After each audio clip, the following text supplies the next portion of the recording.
आज का जो हमारा लेक्चर होना है,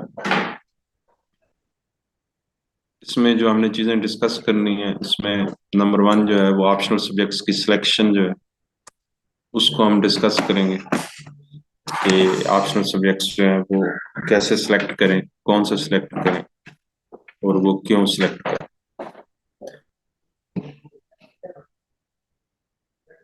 नंबर टू जो है, अगर हमारे पास टाइम बचा तो हम देखेंगे कि सीएसएस की प्रिपरेशन आपको और कौन से एग्जाम्स में हेल्प आउट करती है, क्योंकि पूरे साल में बहुत से एग्जाम्स आ रहे होते हैं जिनमें आप इसी प्रिपरेशन, ये जो सीएसएस वाली है, इसी के थ्रू आप उन एग्जाम्स को इजीली पास कर सकते हैं। मीन के आपको सेपरेट उन एग्जाम्स की तैयारी करने की जरूरत नहीं होती। तो वो हम एंड के ऊपर देखेंगे कि ऐसे कौन से एग्जाम्स हैं जिनमें सीएसएस की प्रिपरेशन आपको हेल्प आउट करती है। तो नंबर थ्री, अगर हमारे पास टाइम बचा एंड के ऊपर, तो हम देखेंगे कि रीजंस ऑफ फेलियर क्या हैं इस एग्जाम में, कितने ज्यादा स्टूडेंट फेल क्यों होता है, उसके मेन कॉमन जो मिस्टेक्स हैं जो स्टूडेंट्स कमिट करते हैं, तो हम देखेंगे उसको।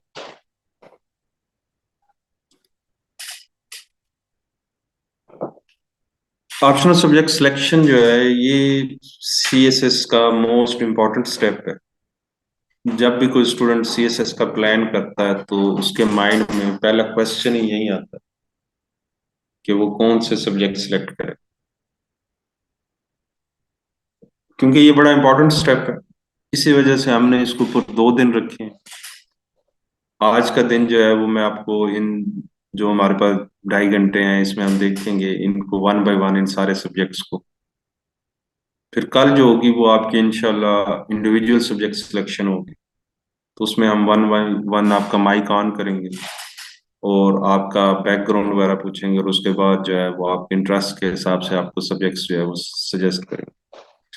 तो आज का भी लेक्चर आपने कंप्लीट सुनना है, और कल जो है वो भी आप लोगों ने जरूर अटेंड करना है, ताकि आपका जो ये सब्जेक्ट सिलेक्शन वाला इशू है ये हमेशा के लिए सॉर्ट आउट हो जाए। तो आज का लेक्चर सुनने के बाद आपने रात को बैठ के जो सब्जेक्ट्स आपने शॉर्ट लिस्ट किए हैं उनके पास पेपर्स देखने हैं, उनका सिलेबस देखना है, और अपना इंटरेस्ट देखना है कि वो सब्जेक्ट आपको समझ आ भी रहा है कि नहीं आ रहा।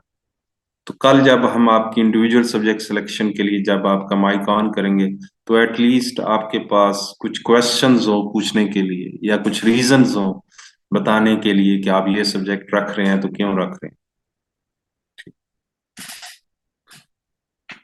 अच्छा, क्लास का प्रॉपर स्टार्ट करने से पहले आप सबसे मैं एक क्वेश्चन पूछना चाहता हूँ कि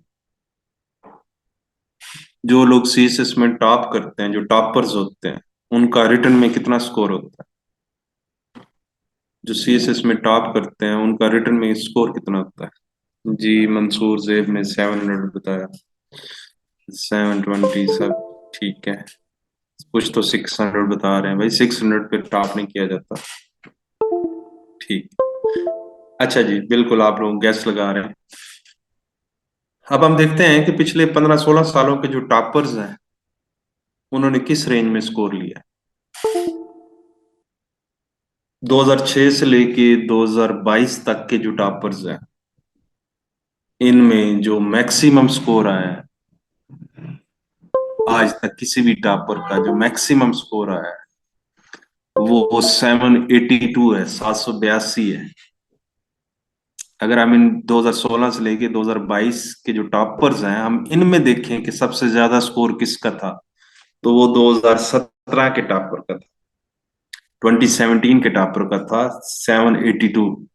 ठीक।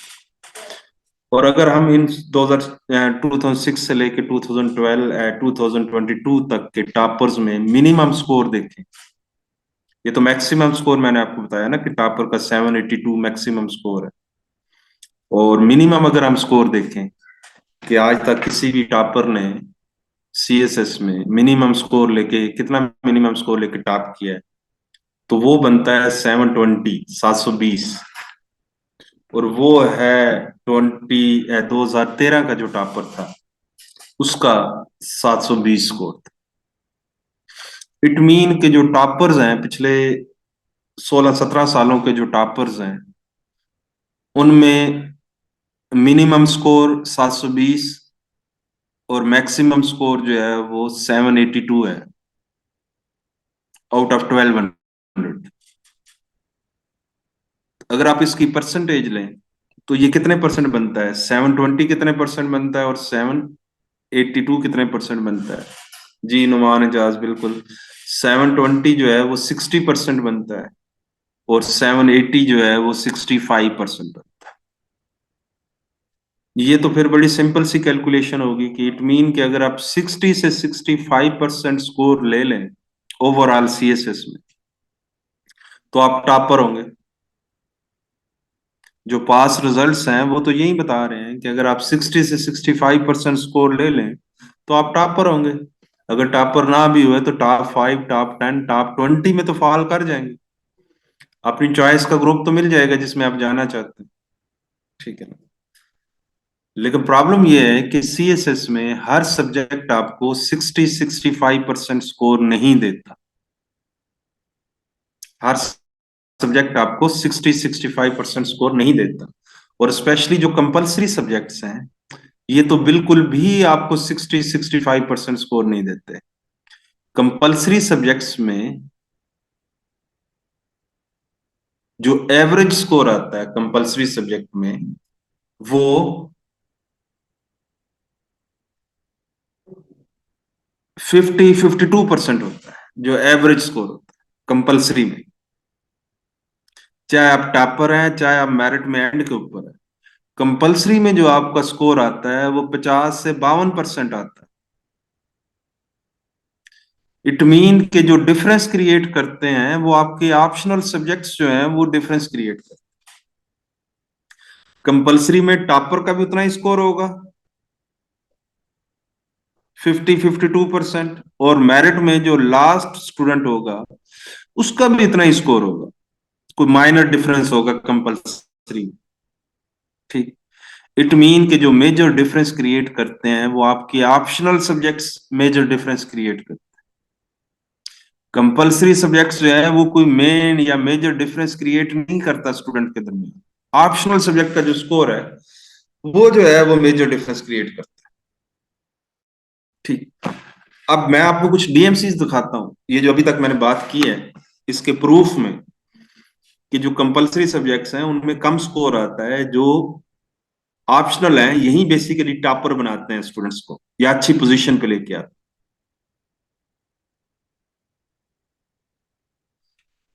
ठीक है ना। तो हम इसमें एक दो डीएमसीज मैं आपको दिखाता हूं ताकि आपको वहां से चीज जो है वो सही क्लियर हो जाए।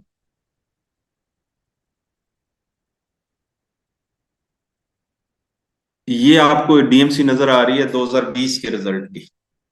इसमें दो दो डीएमसीज आपको नजर आ रही हैं। आपकी लेफ्ट साइड पे जो है वो टॉपर की डीएमसी है महीन की, और राइट साइड पे जो डीएमसी है वो फाज ज़िया की है।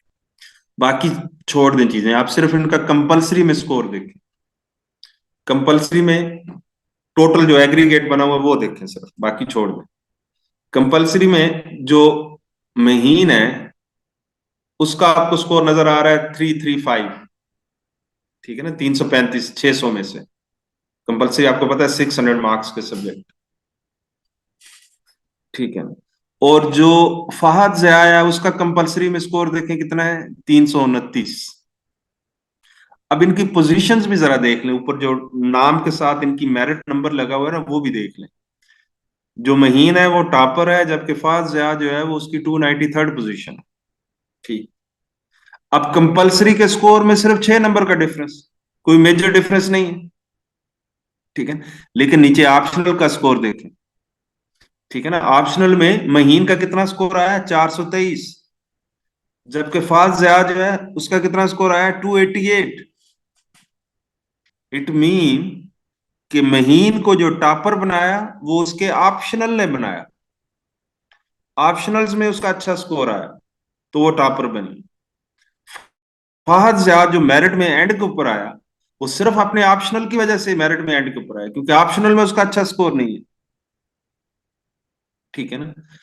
कंपलसरी सब्जेक्ट्स जो हैं, मैं आपको बार बार ये बता रहा हूँ कि कंपलसरी सब्जेक्ट में एवरेज स्कोर आता है 50-52% की रेंज में एवरेज, और ऑलमोस्ट सारों का सेम होता है। तो डिफरेंस जो क्रिएट करते हैं वो आपके ऑप्शनल सब्जेक्ट्स जो हैं वो मेन डिफरेंस क्रिएट करते हैं। आप इसमें देखें, एक और डीएमसी मैं आपको दिखाता हूँ। मैं सिर्फ आपको ये जो डीएमसी दिखा रहा हूँ ना, ये ऑप्शनल की इंपॉर्टेंस के ऊपर बता रहा हूँ कि ऑप्शनल सब्जेक्ट्स कितने इंपॉर्टेंट होते हैं, उनकी सिलेक्शन जो है। ठीक है, तो ये नेक्स्ट ईयर है 2021 की, 2021 में की दो जो है वो डीएमसीज आपको नजर आ रही है। लेफ्ट साइड पे जो आपको नजर आ रही है वो साद कलीम जफर की है, जिसकी ओवरऑल मेरिट में 15th पोजीशन थी, 15वीं पोजीशन थी। ठीक है ना। दूसरी जो डीएमसी आपको नजर आ रही है राइट साइड पे, वो जुबैर अमीन पंवर की है। ठीक है ना, उसकी ओवरऑल मेरिट में 312 पोजीशन थी। ठीक। अब इन दोनों के कंपलसरी में देखें, जो साद कलीम जफर है उसका कंपलसरी में स्कोर कितना आया, 281। जो जुबैर अमीन पवर है उसका कंपलसरी में स्कोर कितना आया, 275 आउट ऑफ 600। तो अगेन आपको नजर आ रहा है 5-6 नंबर का डिफरेंस है कंपलसरी में।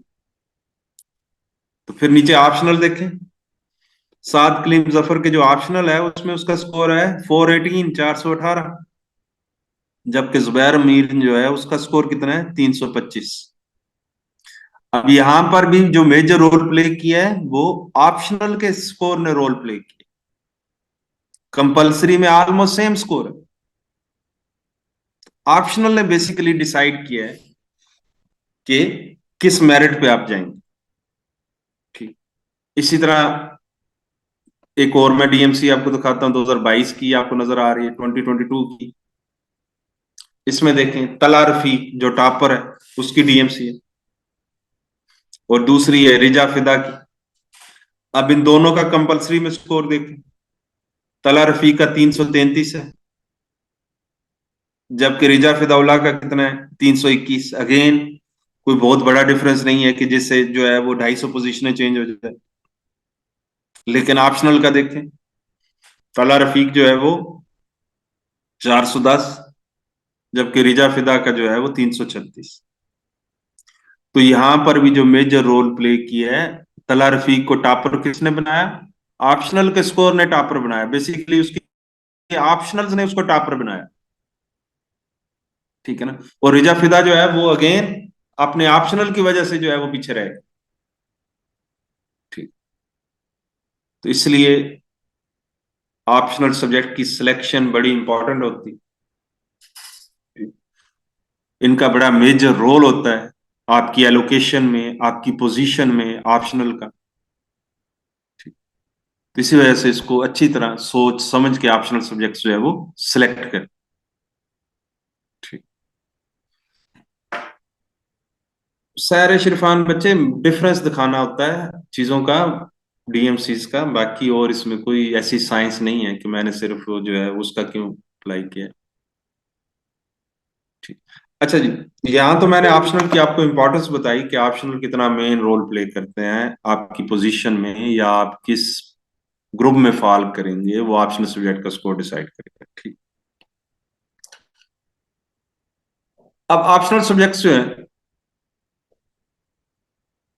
इसकी सिलेक्शन करते हुए कुछ पॉइंट्स हैं जिनको आपने माइंड में रखना चाहिए, उनको माइंड में रख के आप ऑप्शनल सब्जेक्ट सिलेक्ट करें। ठीक। वो कौन से मेन पॉइंट्स हैं जिनको सामने रख के आपने ऑप्शनल सब्जेक्ट सिलेक्ट करने हैं, नोट कर लें तो ज्यादा बेहतर है। नंबर वन जो मेन पॉइंट है, देखें, हर स्टूडेंट ने, जो मेरे लेक्चर आप लोग सुन रहे हैं अभी 250-300 जो बैठा है बच्चा, आप में बहुत रेयर कोई होगा डबल मास्टर हो, नहीं तो नॉर्मली 21 से 30 साल की एज में सिंगल मास्टर होता है हर कोई स्टूडेंट। बल्कि कुछ तो ऐसे होते हैं जो मास्टर भी नहीं होते, सिंपल ग्रेजुएट होते। ठीक। तो इट मीन के हर एक स्टूडेंट को अपनी फील्ड से बाहर निकलना पड़ता है ऑप्शनल सब्जेक्ट की सिलेक्शन में। कोई भी स्टूडेंट ऐसा नहीं होगा जिसको अपनी फील्ड के सारे सब्जेक्ट मिल जाए। बहुत ही लकी कोई स्टूडेंट होगा जिसको अपनी फील्ड के एक से ज्यादा सब्जेक्ट मिले। तो पहले तो ये बात जहन से निकाल दें कि अक्सर स्टूडेंट जो है वो इस बात पे कंफ्यूज होता है कि मेरे फ्रेंड्स ने सिलेक्ट कर ली है, मेरे से सिलेक्ट नहीं हो पा रहे। तो इट मीन कि ये सबका इशू है, ये किसी आपका इंडिविजुअल इशू नहीं। ठीक है, हर एक के साथ ये प्रॉब्लम होती है। ठीक। जी उमर रफीक, अगर बच्चे टाइम हुआ तो मैं जरूर लूंगा, लेकिन अभी जो मेन चीज है हम जिसको डिस्कस कर रहे हैं वो हमारी कंप्लीट हो जाए, तो उसके बाद हम इंशाल्लाह क्यूरीज भी आपकी लेंगे। ठीक। अच्छा, नॉर्मली हमने देखा है कि स्टूडेंट्स टू कैटेगरीज का होता है। अब हमें भी 15-16 साल हो गए हैं सीएसएस वालों को पढ़ाते हुए, 2006 से लेके 2022 2024 हो गई। ठीक। तो 17-18 साल ऑलमोस्ट हो गए। तो हमने देखा है कि स्टूडेंट्स जो है वो नॉर्मली टू टाइप्स का होता है, दो तरह का स्टूडेंट। एक वो स्टूडेंट होता है जिसकी क्रैमिंग अच्छी होती है, जो चीजें याद अच्छी कर लेता है, या सिंपल वर्ड्स में जिसका रट्टा अच्छा होता है। ठीक। अब इस टाइप का जो स्टूडेंट होता है उसकी अपनी स्ट्रेंथ्स भी होती हैं और वीकनेसेस भी होती हैं। स्ट्रेंथ उसकी ये होती है कि उसको अगर ये बता दिया जाए कि ये 3 चैप्टर जो हैं ये तैयार कर लो, इनमें से पेपर आ जाएगा या 2-3 क्वेश्चन तुम्हारे सॉल्व हो जाएंगे, तो वो जैसे तैसे करके उसको याद कर लेगा। लेकिन इस टाइप का जो स्टूडेंट है उसकी जो वीकनेस होती है वो ये होती है कि उसकी जर्नल ऑब्जर्वेशन पुअर होती है।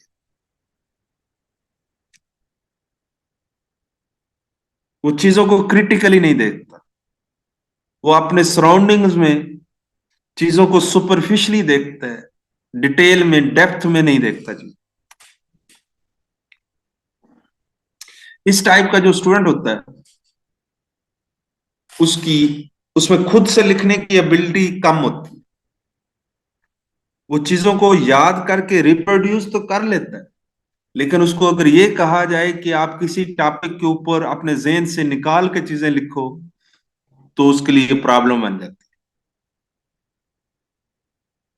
ठीक। जबकि सेकंड टाइप जो स्टूडेंट की है वो है कंसेप्चुअल स्टूडेंट। कंसेप्चुअल स्टूडेंट अब किसको कहते हैं कि जो टॉपिक को एक दफा गो थ्रू करता है और उसके बाद वो उसके ऊपर खुद से लिख लेता है। मीन के वो हिंट्स पकड़ता है चीजों के, और आगे एक्सप्लेन वो खुद कर लेता है, एक्सपैंड वो खुद कर लेता है। इस टाइप का स्टूडेंट आप कह सकते हैं कि वो कंसेप्ट्स पकड़ के चीजों को एक्सपैंड करने वाला है, तो वो कंसेप्चुअल स्टूडेंट है। वो चीजों की क्रैमिंग नहीं करता। ठीक। अब इस टाइप का जो स्टूडेंट है इसकी भी अपनी स्ट्रेंथ्स है। अब जो लोग कंसेप्चुअल स्टूडेंट्स हैं उनमें खुद से लिखने की एबिलिटी होती है, वो चीजों को एक्सपैंड कर लेते, वो रेलिवेंट करके चीजें ऐड कर लेते, उनकी जर्नल ऑब्जर्वेशन बेहतर होती है, वो चीजों को थोड़ा सा क्रिटिकली देखते, चीजों को थोड़ा डेप्थ में देखते हैं। लेकिन डेफिनेटली उसको पॉलिश करने की जरूरत होती है उन स्टूडेंट्स को। पहले तो आप जितने जो लोग मेरी बात सुन रहे हैं वो खुद ये देखें कि वो किस टाइप के स्टूडेंट, क्या उनकी क्रैमिंग अच्छी है या वो कंसेप्चुअल टाइप के स्टूडेंट। आप सिर्फ यही अपने बारे में डिसाइड कर लेना, आपको अपने बारे में सिर्फ इस एक पॉइंट का पता हो, आपके 80% ऑप्शनल सब्जेक्ट्स इसी एक पॉइंट के ऊपर फाइनल हो जाते हैं। क्योंकि कुछ ऑप्शनल सब्जेक्ट्स ऐसे हैं जो क्रैमिंग वाले स्टूडेंट को सूट करते हैं, और कुछ ऑप्शनल सब्जेक्ट्स ऐसे हैं जो कंसेप्चुअल स्टूडेंट को सूट करते हैं। ठीक है। अब इसी एक पॉइंट के ऊपर आपके ऑप्शनल फाइनल हो जाते हैं। अब ये बात स्टूडेंट को अपने बारे में खुद पता होना चाहिए, ये बाहर से आपको कोई नहीं बताएगा कि आप किस टाइप के स्टूडेंट, आपके टीचर भी इवन नहीं बता पाएंगे कि आप किस टाइप के स्टूडेंट, आपको खुद पता होना चाहिए। और ये बात भी जहन में रखिएगा कि ये जो नेचर आपकी डेवलप हुई हुई है, जिसके बारे में आपको बहुत कम पता है कि आप कंसेप्चुअल हैं या क्रैमिंग वाले हैं, ये नेचर तो आपकी डेवलप हुई हुई है। और ये नेचर आपकी डेवलप हुई है मैट्रिक से लेके एमएससी तक। मीन के पिछले 16 साल का जो एजुकेशनल कैरियर है, उसकी बेस के ऊपर आपकी ये नेचर डेवलप हो चुकी है। अब आप अपनी नेचर को चेंज करने की कोशिश ना करें। जो नेचर आपकी डेवलप हो चुकी है उसी के साथ ही इस एग्जाम में अपीयर हो। अब सपोज के अगर क्रैमिंग वाला स्टूडेंट कंसेप्चुअल सब्जेक्ट ऑप्ट कर लेता है, तो इट मीन के उसने अपनी नेचर के अगेंस्ट सब्जेक्ट ऑप्ट किए। तो क्या होगा?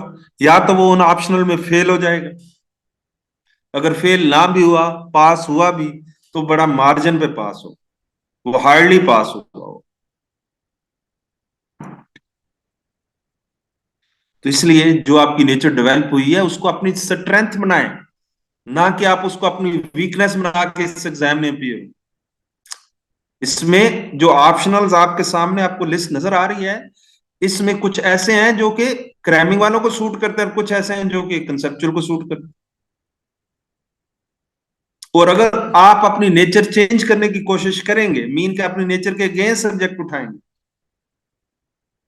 तो वो बैकफायर करेंगी चीजें और आप बुरी तरह उनमें सफर करेंगे।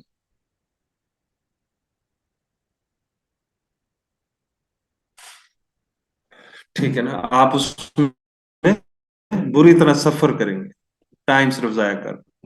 ठीक है, तो ये first and most important point है ऑप्शनल सब्जेक्ट की सिलेक्शन में, जो कि स्टूडेंट को अपने जेन में रख के फाइनल करने चाहिए। ठीक। सेकंड पॉइंट जो है ऑप्शनल सब्जेक्ट की सिलेक्शन, वो ये है कि इनमें से बहुत से ऐसे ऑप्शनल सब्जेक्ट्स हैं जिनका सिलेबस एक दूसरे में ओवरलैप होता है, एक दूसरे में कवर होता है, वो सेम फील्ड से लिंक करते हैं सब्जेक्ट्स। कुछ ऐसे सब्जेक्ट हैं जो कि 100% जिनका सिलेबस एक दूसरे के साथ ओवरलैप करता है, 100%। एक पढ़ेंगे दूसरा आपको ओपन करने की भी जरूरत नहीं होगी। कुछ ऐसे सब्जेक्ट्स हैं जिनका सिलेबस 50% ओवरलैप करता है, कुछ ऐसे हैं जो कि 20% 30% ओवरलैप करते हैं। कोशिश करें कि वो सब्जेक्ट उठाएं जिनका सिलेबस एक दूसरे में ओवरलैप कर रहा, कवर हो रहा। अब इसका आपको फायदा क्या हो? इसके भी आपको दो फायदे होंगे। नंबर वन, एफर्ट आपको कम करनी पड़ेगी, मीन के एक ही एफर्ट से आपके दो सब्जेक्ट कवर हो जाएंगे। नंबर टू, ऐसे सब्जेक्ट्स जिनका सिलेबस एक दूसरे के साथ ओवरलैप करता है, वो एक दूसरे के कंसेप्ट क्लियर करने में हेल्प आउट करते हैं। हो सकता है एक टॉपिक आप एक सब्जेक्ट में सुपरफिशियली पढ़े, लेकिन वही टॉपिक दूसरे सब्जेक्ट का मेन टॉपिक, वहां पर आपको डेप्थ में पढ़ना पड़े, तो वो एक दूसरे में फिर कंसेप्ट क्लियर करने में हेल्प करते हैं। तो कोशिश करें कि वो सब्जेक्ट्स उठाएं जिनका सिलेबस एक दूसरे में ओवरलैप कर रहा हो, कवर हो रहा हो। नेक्स्ट पॉइंट जो आपने माइंड में रखना है ऑप्शनल सब्जेक्ट सिलेक्शन में, थर्ड पॉइंट जो, वो ये है कि इनमें से कौन से ऐसे ऑप्शनल सब्जेक्ट्स हैं जो आपको कंपलसरी का मटेरियल प्रोवाइड करते हैं। अब अक्सर हमारे पास स्टूडेंट आता है, वो कहता है ऐसे का मटेरियल नहीं है, ऐसे कहां से आते हैं टॉपिक्स, करंट अफेयर कहां से तैयार करें। अगर आप ऐसे के टॉपिक्स को जरा गौर से देखें, उनमें से बहुत से ऐसे के टॉपिक्स ऐसे होते हैं जो आपके ऑप्शनल में से निकले हुए होते हैं। ठीक है ना? जो आपके ऑप्शनल सब्जेक्ट्स में से निकले हुए। कुछ आपके ऑप्शनल सब्जेक्ट्स ऐसे हैं जो आपको पाकिस्तान फेयर में हेल्प करते हैं, कुछ ऑप्शनल सब्जेक्ट्स ऐसे हैं जो करंट अफेयर में हेल्प करते हैं, कुछ ऐसे हैं जो कि आपको जनरल साइंस में हेल्प करते हैं। इससे भी फायदा ये होगा कि आपको कम टाइम में आपकी प्रिपरेशन हो जाए। ठीक है ना, बार बार चीजें रिवाइज कर सकेंगे आप। तो इसलिए वो ऑप्शनल रखें जो आपको कंपलसरी का मटेरियल प्रोवाइड करे। नेक्स्ट पॉइंट जो आपने माइंड में रखना है ऑप्शनल सब्जेक्ट की सिलेक्शन में, वो ये देखना है कुछ सब्जेक्ट्स ऐसे हैं जो कि लेंथी हैं, जो टाइम कंज्यूमिंग सब्जेक्ट्स हैं, जो ज्यादा टाइम लेते हैं प्रिपरेशन के। कुछ सब्जेक्ट्स ऐसे हैं जो कि शॉर्ट टाइम में प्रिपेयर कर सकते हैं, हालांकि मार्क्स जो है वो सेम है दोनों सब्जेक्ट्स के। सपोज के दोनों सब्जेक्ट्स 100 मार्क्स के हैं, एक टाइम ले रहा है 1.5 से 2 महीने प्रिपरेशन के लिए, जबकि उतने ही मार्क्स का दूसरा सब्जेक्ट जो टाइम ले रहा है वो 10 से 12 दिन ले रहा है प्रिपरेशन के लिए। तो एडवाइजेबल चीज ये है कि शॉर्ट सब्जेक्ट की तरफ जाए, छोटा सब्जेक्ट उठाएं, ताकि आप जल्दी उसकी चीजें कवर कर सकें। ठीक है, लेंथी सब्जेक्ट से अवॉइड करें, क्योंकि लेंथी सब्जेक्ट्स जो है वो टाइम कंज्यूम ज्यादा करेंगे, और फिर जब आप रिवीजन करेंगे तो उस वक्त भी आपका वो टाइम ज्यादा लेंगे। ठीक, तो शॉर्ट सब्जेक्ट्स के ऊपर। नेक्स्ट पॉइंट जो आपने माइंड में रखना है ऑप्शनल सब्जेक्ट की सिलेक्शन में, जो सबसे इंपॉर्टेंट है, कि इन सब्जेक्ट्स के जो भी आप सिलेक्ट कर रहे हैं इनके रिजल्ट्स कैसे हैं। क्योंकि सारी गेम जो एंड होती है वो तो रिजल्ट के ऊपर एंड होती है, कि इनका स्कोर कैसा है। और वो रिजल्ट्स हर जो भी आप ऑप्शनल रखना चाह रहे हैं उसका मिनिमम 3 साल का रिजल्ट आपको पता होना चाहिए, मिनिमम। इससे ज्यादा हो तो वो तो ब्लेसिंग है, लेकिन मिनिमम आपको 3 साल का रिजल्ट पता होना चाहिए, कि पिछले साल इस ऑप्शनल में क्या था, उससे पिछले साल क्या था, उससे पिछले साल क्या। फिर आपको आइडिया होता है कि अगले साल इसके क्या चांसेस में। ठीक है, और ये पास रिजल्ट्स आपको कहां से मिलेंगे? देखें, फेडरल पब्लिक सर्विस कमीशन वाले हर साल एक एनुअल रिपोर्ट इशू करते हैं। उस एनुअल रिपोर्ट के अंदर पूरे साल में जो भी एग्जाम्स वो कंडक्ट करते हैं उसकी कंप्लीट स्टेटिस्टिक्स होती है। उसमें सीएसएस वाला पोर्शन भी होता है उस एनुअल रिपोर्ट में। उसमें ये सारी डिटेल दी होती है इन ऑप्शनल सब्जेक्ट से रिलेटेड, के नंबर ऑफ कैंडिडेट किसी पर्टिकुलर सब्जेक्ट में कितने अपीयर हुए, उनमें से कितने ऐसे थे जिनका बैकग्राउंड था, और कितने ऐसे थे जिन्होंने बगैर बैकग्राउंड के वो सब्जेक्ट टॉप किया। अगर उस सब्जेक्ट में अच्छा स्कोर आया तो उसके रीजंस क्या हैं, अगर उस सब्जेक्ट में बुरा स्कोर आया तो उसके रीजंस क्या हैं, ये सारी डिटेल उन एनुअल रिपोर्ट्स में दी हुई होती है। ठीक, और वो एनुअल रिपोर्ट्स आपको कहां से मिलेंगी? वो एनुअल रिपोर्ट्स जो है वो उनकी वेबसाइट के ऊपर पड़ी होती है, फेडरल पब्लिक सर्विस कमीशन की जो वेबसाइट है उसके ऊपर वो एनुअल रिपोर्ट्स पड़ी होती है। हाँ, वहां पर ये है कि वो 3 साल की एनुअल रिपोर्ट पड़ी होती है। हमारे पास ये है कि 2006 से ऑनवर्ड सारी एनुअल रिपोर्ट्स पड़ी है, क्योंकि एफपीएससी वाले जब एक ऐड करते हैं तो एक डिलीट कर देते हैं साथ ही। तो इसलिए उनकी वेबसाइट के ऊपर आपको सिर्फ 3 साल की एनुअल रिपोर्ट्स मिलेंगी, 3 इयर्स की। तो हमारे पास जो है वो 2006 से ऑनवर्ड सारी एनुअल रिपोर्ट्स पड़ी, लेकिन वो 3 इयर्स की भी आप अगर चेक करेंगे तो आपको काफी हद तक चीजों का आइडिया हो जाएगा। ठीक है, चीजें काफी क्लियर हो जाएंगी। आगे जो हमारी डिस्कशन अभी हम लोग इंशाल्लाह अभी शुरू करने लगे हैं प्रॉपर, तो वो उन्हीं एनुअल रिपोर्ट्स की बेस के ऊपर होनी है। मैं इन सारे ऑप्शनल सब्जेक्ट्स का पिछले 15-16 साल के जो रिजल्ट्स हैं वो सारे आपको इंशाल्लाह दिखाता हूं अभी, तो वहां से आपको चीजें क्लियर होना शुरू होंगी। तो ये तो थे जी मेन पॉइंट्स जिनको सामने रख के आपको ऑप्शनल सब्जेक्ट्स जो है वो सिलेक्ट करने चाहिए। ठीक, अब हम आते हैं ऑप्शनल सब्जेक्ट्स के ऊपर। ये टोटल जो ऑप्शनल सब्जेक्ट्स हैं आपके सामने जो आपको नजर आ रही है लिस्ट, ये टोटल कोई 45 ऑप्शनल सब्जेक्ट्स। इन ऑप्शनल सब्जेक्ट्स को उन्होंने 7 ग्रुप्स में डिवाइड किया हुआ। ठीक है, 7 ग्रुप्स में डिवाइड किया हुआ है।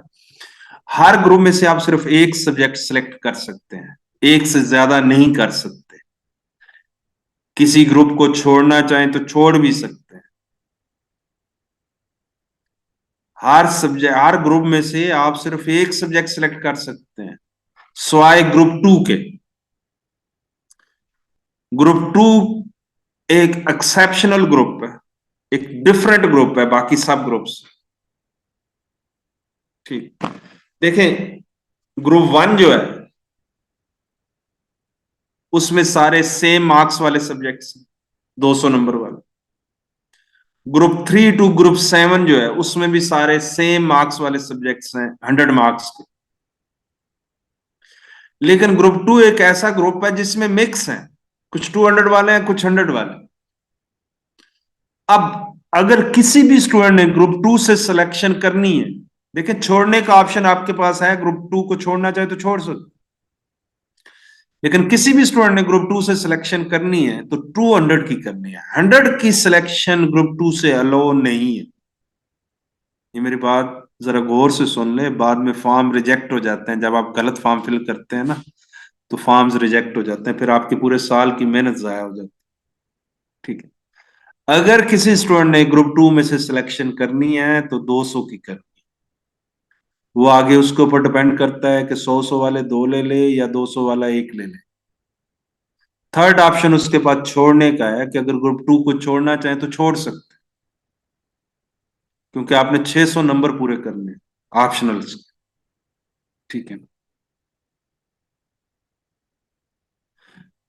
जो 200 मार्क्स वाले ऑप्शनल्स हैं उनके दो पेपर हैं, पेपर वन पेपर टू। ठीक, जो 100 मार्क्स वाले ऑप्शनल्स हैं उनका एक ही पेपर है। पासिंग क्राइटेरिया जो है, जो 100 मार्क्स वाले ऑप्शनल्स हैं उनमें 33 है, और जो 200 मार्क्स वाले ऑप्शनल्स हैं उनमें एग्रीगेट 66 है। एग्रीगेट 66 मीन के 200 में से 66 स्कोर आपका आना चाहिए, चाहे एक पेपर में आपके 50 हैं, दूसरे में 15 है, 16 है, तो फिर भी आप पास कंसिडर किए जाए। ठीक है, तो ये एक जनरल सा पेपर पैटर्न था। अब हम वन बाय वन आते हैं।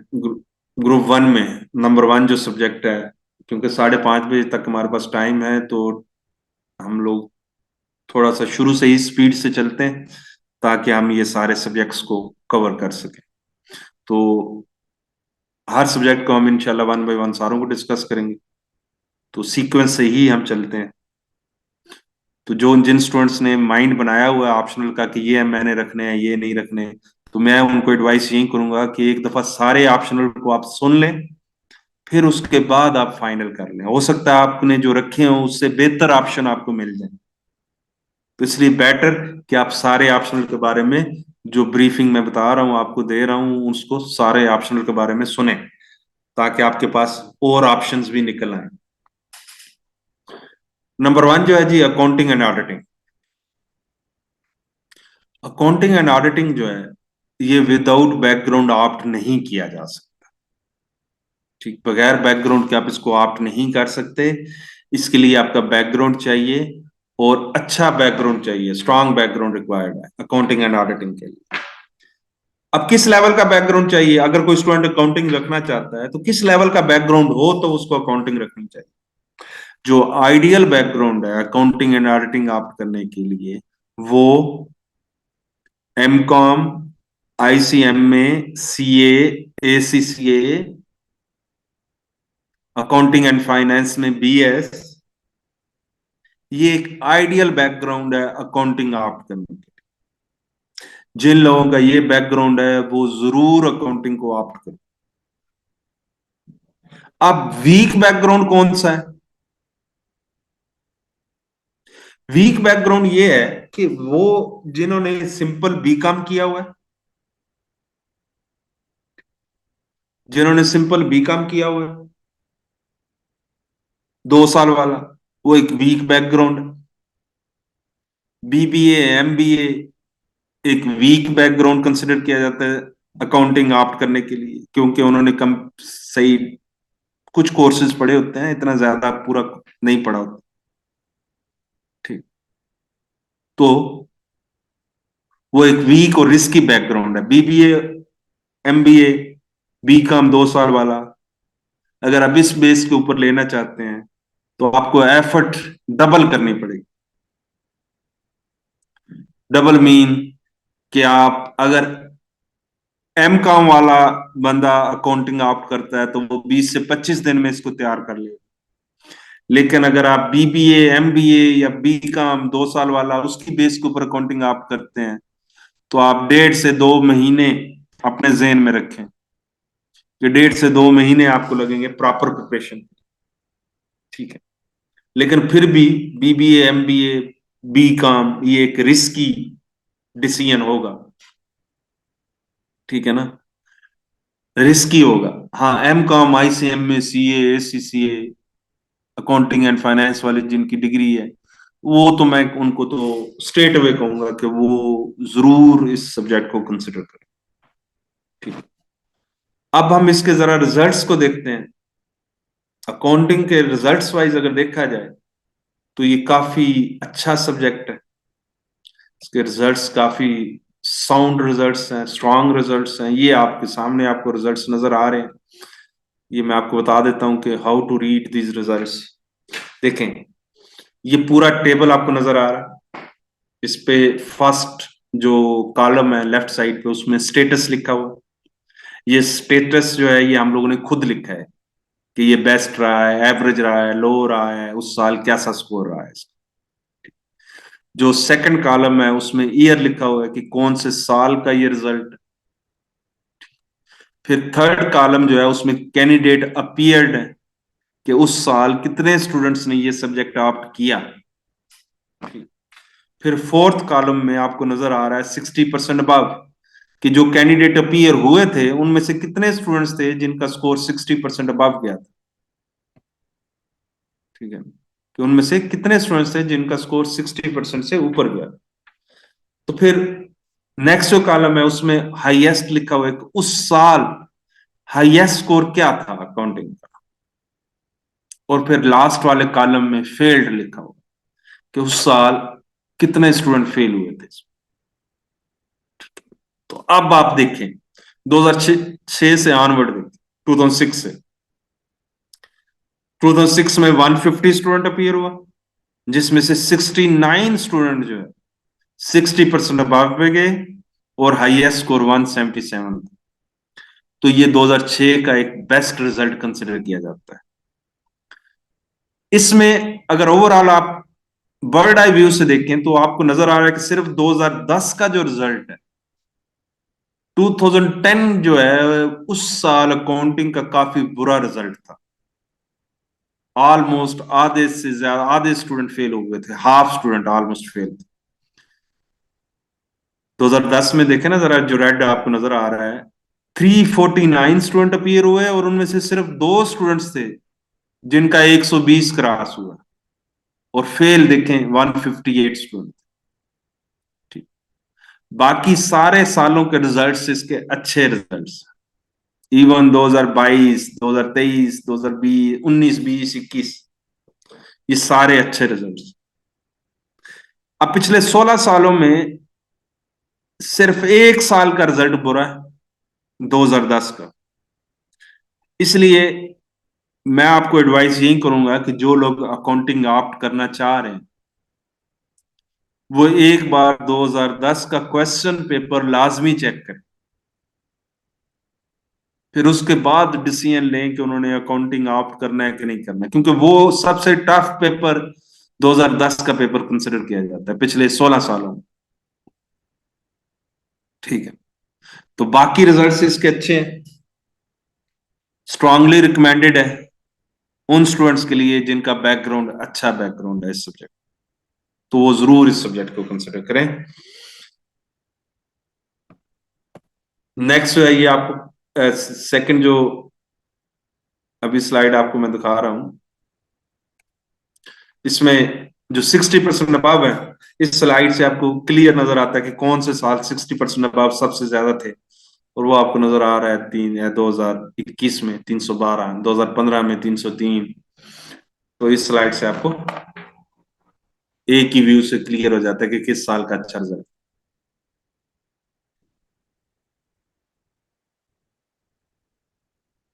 अच्छा जी, नेक्स्ट सब्जेक्ट है जी अकाउंटिंग के बाद सेकंड जो सब्जेक्ट है इस ग्रुप में वो है इकोनॉमिक्स। इकोनॉमिक्स जो है विदाउट बैकग्राउंड ये भी सब्जेक्ट आप नहीं किया जा सकता। इकोनॉमिक्स भी बगैर बैकग्राउंड के आप ऑप्ट नहीं कर सकते। इसके लिए भी आपका अच्छा बैकग्राउंड चाहिए, स्ट्रांग बैकग्राउंड चाहिए। किस लेवल का बैकग्राउंड चाहिए इकोनॉमिक्स रखने के लिए?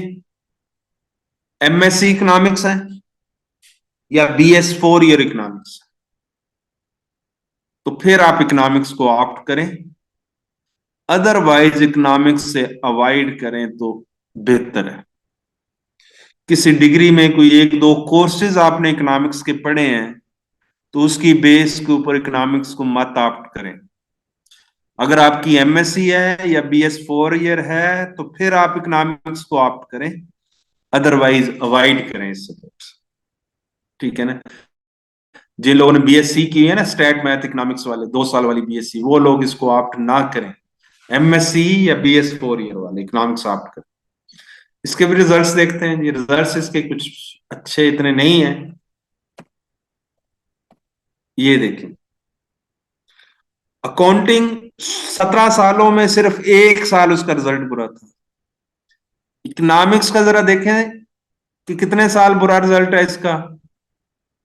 तकरीबन 6 साल बुरा रिजल्ट है इसका। ठीक है, लेकिन जो इनकरेजिंग चीज है वो ये है कि 2016 से ऑनवर्ड जब सीएसएस का सिलेबस चेंज हुआ है तो इसके रिजल्ट्स अच्छे हो गए, इसके रिजल्ट्स इंप्रूव हो गए। 2016 से ऑनवर्ड जब से सीएसएस का सिलेबस चेंज हुआ है तो इसके रिजल्ट्स बेहतर है। ठीक, इवन 2023 में बहुत अच्छा रिजल्ट आया इसका, हाईएस्ट स्कोर 143 है। 2021 का रिजल्ट देखें, हाईएस्ट स्कोर 156 है। ठीक है, तो जिन लोगों की एमएससी इकोनॉमिक्स है या बीएस 4 ईयर इकोनॉमिक्स, वो इसको कंसिडर करें। बाकी इस सब्जेक्ट से अवॉइड करें तो बेहतर है। ये उनका सब्जेक्ट नहीं है, इसके लिए बैकग्राउंड चाहिए।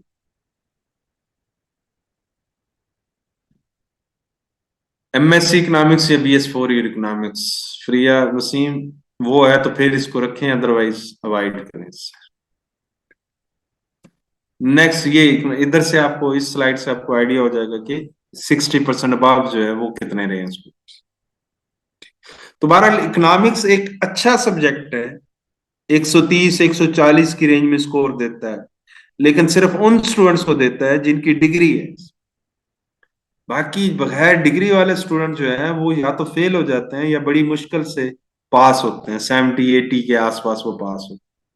तो इसलिए बगैर बैकग्राउंड वाले इस बारे में सोचे भी ना इकोनॉमिक्स के बारे में।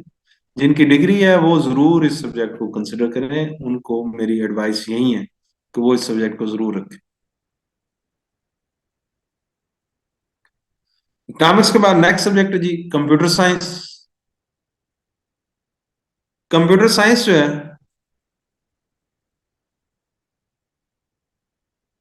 कंप्यूटर साइंस जो है ये भी विदाउट बैकग्राउंड आप नहीं हो सकता। इसके लिए भी आपका background MCS, BCS, BIT, MIT, या फिर अगर आप सॉफ्टवेयर इंजीनियर हैं तो फिर आप कंप्यूटर साइंस जरूर रखें। अगर आपने 6 महीने या 1 साल का डिप्लोमा किया हुआ है कंप्यूटर में कोई लैंग्वेज में तो फिर बिल्कुल ना रखें। अब अक्सर स्टूडेंट हमारे पास आया, एक दफा एक स्टूडेंट वो कहता है मुझे फेसबुक इंटरनेट चलाना आता है तो मैं कंप्यूटर साइंस रख लूं। भाई फेसबुक इंटरनेट तो आजकल बच्चे बच्चे को चलाना आता है। तो इसके लिए आपका एमसीएस है, BCS, BIT, MIT, software engineer है तो फिर कंप्यूटर साइंस रखें, अदरवाइज ना रखें। ठीक है ना? कंप्यूटर साइंस के साथ ये है, एक है इशू कि ये पुराने सिलेबस में 100 नंबर का सब्जेक्ट था। पुराने सिलेबस में ये 100 नंबर का सब्जेक्ट था। नए सिलेबस में इसको उन्होंने 200 में कन्वर्ट किए। इट मीन कि 2016 तक जो है, 2015 तक जो है वो एक पुराना सिलेबस है। 2016 से ऑनवर्ड न्यू सिलेबस है। तो इट मीन कि 2015 तक जो इसके रिजल्ट्स हैं वो आउट ऑफ 100 है। और 2016 से ऑनवर्ड इसके जो रिजल्ट्स हैं वो आउट ऑफ 200। ठीक है ना। अब हम इनको इसके रिजल्ट्स भी देखते हैं कंप्यूटर साइंस के। कंप्यूटर साइंस के जी फ्लक्चुएशन ऑफ रिजल्ट्स बहुत ज्यादा है, आपको नजर आ रही। ठीक। 2015 तक इसके रिजल्ट्स मैंने बताया कि आउट ऑफ 100 है, और 2015 के बाद आउट ऑफ 200। तो देख लें, 2021 का रिजल्ट कोई इतना अच्छा रिजल्ट नहीं था इसका। 2019 का रिजल्ट भी काफी बुरा रिजल्ट था इसका, 2019 का स्पेशली, बल्कि बहुत ही बुरा रिजल्ट था 2019 का। 440 में से सिर्फ दो स्टूडेंट्स थे जो 120 क्रॉस कर पाए। ठीक है ना, बाकी सारे जो हैं वो पीछे रहे। फेलियर देखें, 272 स्टूडेंट फेल हुआ इसमें 2019 में। 440 में से ऑलमोस्ट 50% से ज्यादा स्टूडेंट फेल हुए। ठीक है ना। तो इसलिए मेरे बच्चों, इसमें रिस्क फैक्टर जरूर इन्वॉल्व है कंप्यूटर साइंस में। इसी वजह से ये वही स्टूडेंट ऑप्ट करे जिसकी एमसीएस है, बीसीएस है, बीआईटी, एमआईटी या सॉफ्टवेयर इंजीनियर, तो वो स्टूडेंट ऑप्ट करे। बाकी स्टूडेंट्स जो है वो इस सब्जेक्ट से अवॉइड करें, क्योंकि ये प्योरली टेक्निकल सब्जेक्ट है। ठीक है ना। इसमें भी अगर आपने एमसीएस, फ्रेश एमसीएस किया है तो फिर इसको रखें। अगर आपने 4 साल पहले एमसीएस किया है तो आप आउटडेटेड हो चुके हैं, फिर आप कंप्यूटर कंप्यूटर साइंस ना रखें। ठीक है ना। दोबारा स्कोरिंग में कंसिस्टेंसी ऑफ स्कोर नहीं है, आपको नजर आ रहा है, देखें। और फ्लक्चुएशन ऑफ रिजल्ट्स ज्यादा है, कभी बहुत अच्छा है, कभी बहुत बुरा रिजल्ट आ रहा है। 2011 में वर्स्ट, 2013 में वर्स्ट, 2019 में पुअर। ठीक है ना बस। तो ये है, रिस्क है इसमें इन्वॉल्व, अगर कोई स्टूडेंट इसमें लेना चाहता है तो कंप्यूटर साइंस को। तो इसलिए जिनकी बैकग्राउंड अच्छा है वही इसको ऑप्ट करें। नेक्स्ट सब्जेक्ट है जी, अगले दो सब्जेक्ट जो सबसे ज्यादा कंट्रोवर्शियल सब्जेक्ट्स हैं। कंट्रोवर्शियल इन द सेंस के जो, जिनके बारे में सबसे ज्यादा स्टूडेंट कंफ्यूज होता है। ठीक है, तो इनको हम वन बाय वन डिस्कस करते हैं। पहले हम पॉलिटिकल साइंस को देखते हैं। ये दोनों सब्जेक्ट्स जो हैं, अब देखें ग्रुप वन में आपको 5 सब्जेक्ट्स नजर आ रहे हैं। 5 में से पहले 3 आप बगैर बैकग्राउंड के ऑप्ट नहीं कर सकते। ठीक। लेकिन अगले दो जो हैं, ये दोनों बगैर बैकग्राउंड के आप ऑप्ट कर सकते हैं। पॉलिटिकल साइंस भी बगैर बैकग्राउंड के ऑप्ट हो सकता है, और इंटरनेशनल रिलेशंस भी बगैर बैकग्राउंड के ऑप्ट हो सकते हैं। ठीक है। तो अब पहले हम पॉलिटिकल साइंस को देखते हैं। पॉलिटिकल साइंस जो है, मैंने जैसे बताया कि विदाउट बैकग्राउंड ऑप्ट किया जा सकता है। ये सब्जेक्ट सूट करता है उन स्टूडेंट्स को जिनकी क्रैमिंग अच्छी है, जो चीजें याद अच्छी कर लेते हैं, जो चीजें रिप्रोड्यूस अच्छी कर लेते हैं। ये उनके लिए ज्यादा सूटेबल सब्जेक्ट है पॉलिटिकल साइंस। कैसे? कि अगर मैं इसके थोड़ा सिलेबस के बारे में एक दो चीजें आपको बताऊं तो वहां से आपको बेटर आइडिया हो जाएगा। ठीक। अब पॉलिटिकल साइंस के दो तीन मेन एरियाज हैं। नंबर वन जो उसका मेन एरिया है वो फिलासफर्स का है। वो 35-36 फिलासफर्स हैं पॉलिटिकल साइंस के सिलेबस में। ये प्लेटो, अरिस्टोटल, ये सारे फिलासफर्स। ठीक। अब जब फिलासफर के ऊपर क्वेश्चन आएगा, हर साल आते हैं, तो वो उनकी थीरीज को पूछते हैं, और वो अगर आपने याद की होंगी तो फिर ही आप उनको रिप्रोड्यूस कर सकें। आप पेपर में बैठ के खुद से तो फिलासफर नहीं बन सकेंगे ना, अपनी थीरी खुद से तो नहीं नहीं प्रोड्यूस करना शुरू कर देंगे। आप सपोज को वो अरिस्टोटल के बारे में पूछता है तो आपने अरिस्टोटल की थीरी लिखनी है ना, आप अपनी तरफ से तो चीजें ऐड नहीं कर सकेंगे। तो इट मीन कि ये बेसिकली याद करके रिप्रोड्यूस करने वाला सब्जेक्ट। फिर दूसरा इसका मेन एरिया जो है पॉलिटिकल साइंस का, वो है कॉन्स्टिट्यूशंस। कोई 9-10 कंट्रीज के कॉन्स्टिट्यूशंस की बेसिक चीजें हैं इसमें। ठीक है। तो कॉन्स्टिट्यूशन, अब कॉन्स्टिट्यूशन वाले में से भी जब क्वेश्चन आता है तो डेफिनेटली आप अपनी तरफ से तो नहीं लिख सकेंगे उसमें, वो भी आपने याद किया होगा तो रिप्रोड्यूस करेंगे ना उसको। ठीक। इसलिए ये सब्जेक्ट उन स्टूडेंट्स को ज्यादा सूट करता है।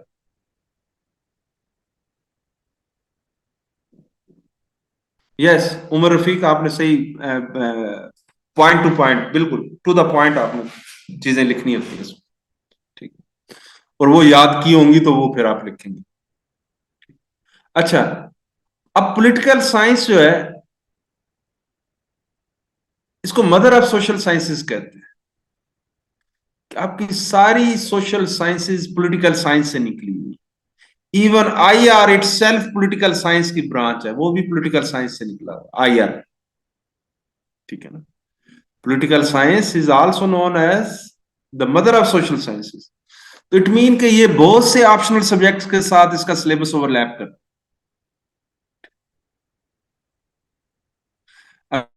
अरसलान शबीर डॉक्टरों की क्रैमिंग अच्छी होती है, तो बेटर है कि वो पॉलिटिकल साइंस की तरफ जाए, याद चीजें अच्छी कर लेते हैं। क्योंकि आप अगर अपना एमबीबीएस का कोई सब्जेक्ट ढूंढ रहे हैं, तो वो तो इसमें कोई भी नहीं है। ठीक है ना? तो आप अपनी जो पर्सनैलिटी की जो स्किल डेवलप हुई है, उसके हिसाब से सब्जेक्ट सिलेक्ट करें। ठीक। अच्छा जी, अब इसकी ओवरलैपिंग देखते हैं, पॉलिटिकल साइंस की किन किन सब्जेक्ट्स के साथ ओवरलैप करता है। पॉलिटिकल साइंस की जो ओवरलैपिंग है, वो है ग्रुप 3 में पब्लिक एडमिनिस्ट्रेशन का जो सब्जेक्ट है, ये कोई 25% पॉलिटिकल साइंस के साथ ओवरलैप करता है इसका सिलेबस। 25%, 20 से 25% इसका सिलेबस पॉलिटिकल साइंस में कवर होता है। ठीक। फिर ग्रुप 3 में ही आपको एक और सब्जेक्ट नजर आ रहा है, गवर्नेंस एंड पब्लिक पॉलिसी। ये जो गवर्नेंस एंड पब्लिक पॉलिसी है, ये भी कोई 30%, 25 से 30% पॉलिटिकल साइंस में कवर हो जाती है। 25 से 30%। ठीक। फिर ग्रुप 4 में अगर आप देखें, तो वहां पर आपको एक सब्जेक्ट नजर आ रहा है, history of Pakistan and India. ये भी कोई 20%, 20% पॉलिटिकल साइंस में कवर होते हैं। इंडो पाक हिस्ट्री कोई 20% पॉलिटिकल साइंस के साथ ओवरलैप करते हैं। फिर आपको सब्जेक्ट नजर आ रहा है ग्रुप 4 में ही, history of USA. US history जो है वो भी राउंड अबाउट 25%, 25% उसका सिलेबस भी पॉलिटिकल साइंस में कवर होता है। ठीक। फिर ग्रुप 5 में आपको सब्जेक्ट नजर आ रहा है,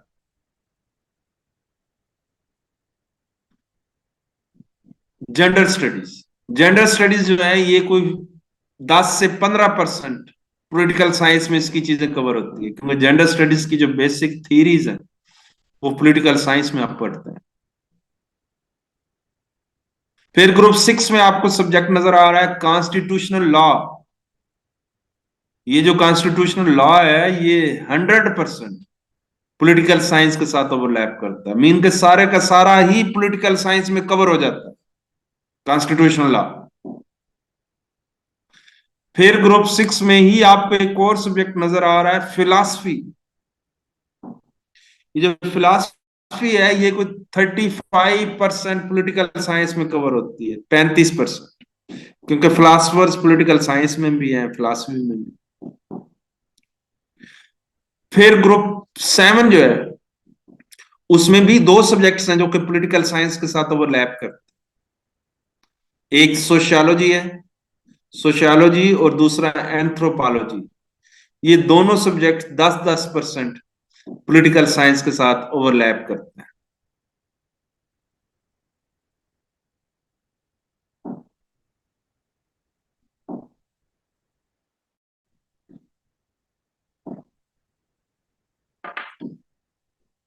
उमर रफीक, बच्चे सिलेबस की बात की है, सिलेबस ओवरलैप करता है, क्वेश्चन की नेचर और वो थोड़ी बहुत चीजें तो डिफरेंट होती है ना।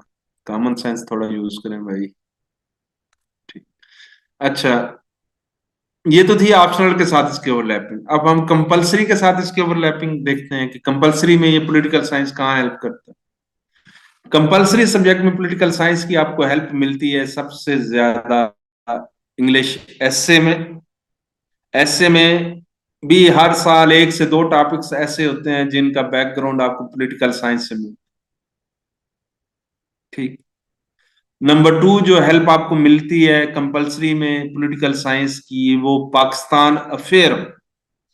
पाकिस्तान अफेयर में ये जो सर सैयद वाला एरिया है ना, ये सारा पॉलिटिकल साइंस में भी आपने कवर करना है, सर सैयद इकबाल, ये वाला जो एरिया। ठीक। तो ये कोई 20% पॉलिटिकल साइंस के साथ पाकिस्तान फिर भी ओवरलैप करता है।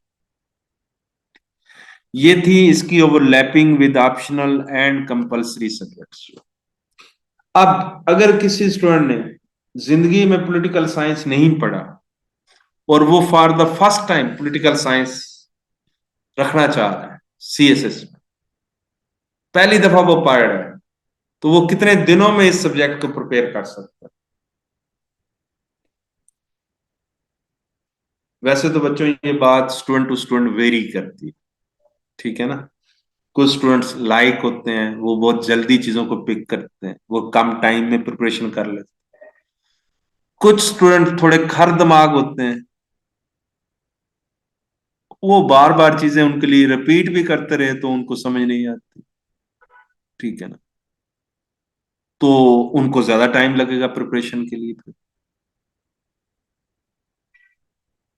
ठीक है ना। तो लेकिन अगर हम एवरेज स्टूडेंट को देखें, एक एवरेज स्टूडेंट,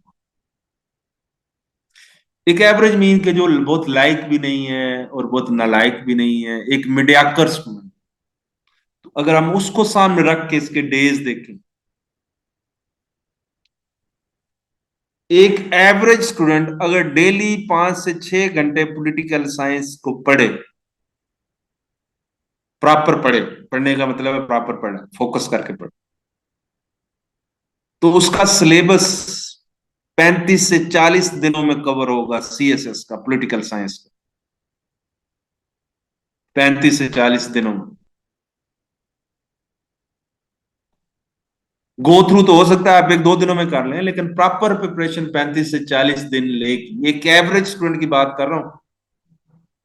बाकी आप अपना डिसाइड कर लें, 2-4 दिन ऊपर कर लें या 2-4 दिन नीचे कर लें, ठीक है ना। तो 35 से 40 दिन आपको लगेंगे इस सब्जेक्ट की प्रॉपर प्रिपरेशन। अब इसके रिजल्ट्स देखते हैं। जी हाफिज साहब, हाफिज जुल्करनैन, 35-40 दिन दोनों सब्जेक्ट्स का बता रहा हूं भाई। अब जो है हम इसके रिजल्ट्स को देखते हैं जरा, पॉलिटिकल साइंस के। अच्छा, ये पुराने सिलेबस में भी 200 का था, न्यू में भी 200 का।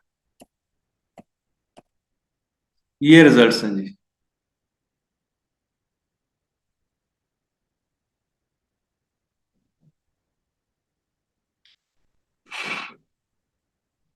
ये आपके सामने रिजल्ट्स मैंने, हुसैन दोबारा रिपीट कर दें क्वेश्चन, वो ऊपर चला गया।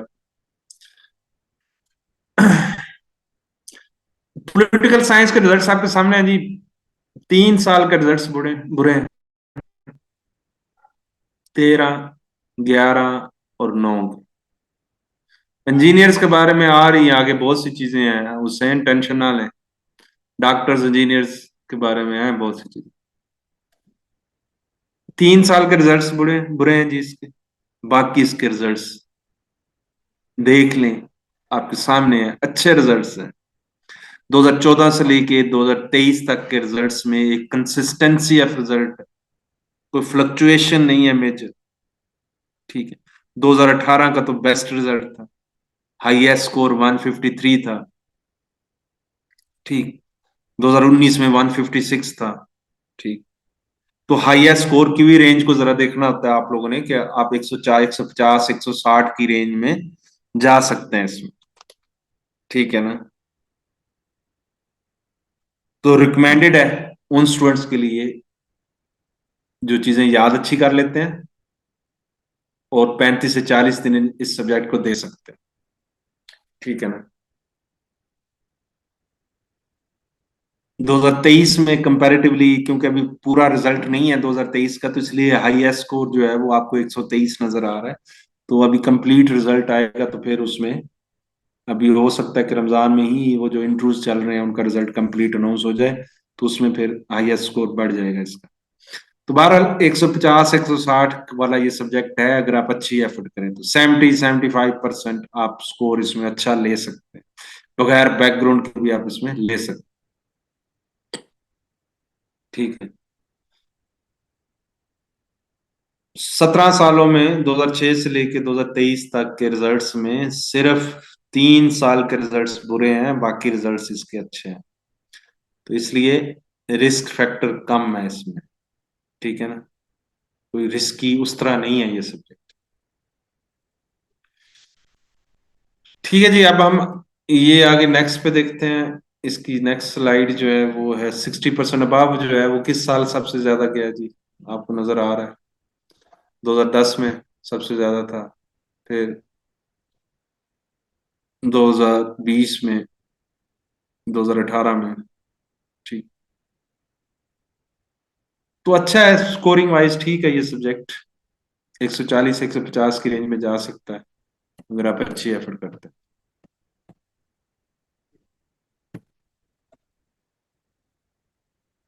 नेक्स्ट सब्जेक्ट है जी international relations, IR।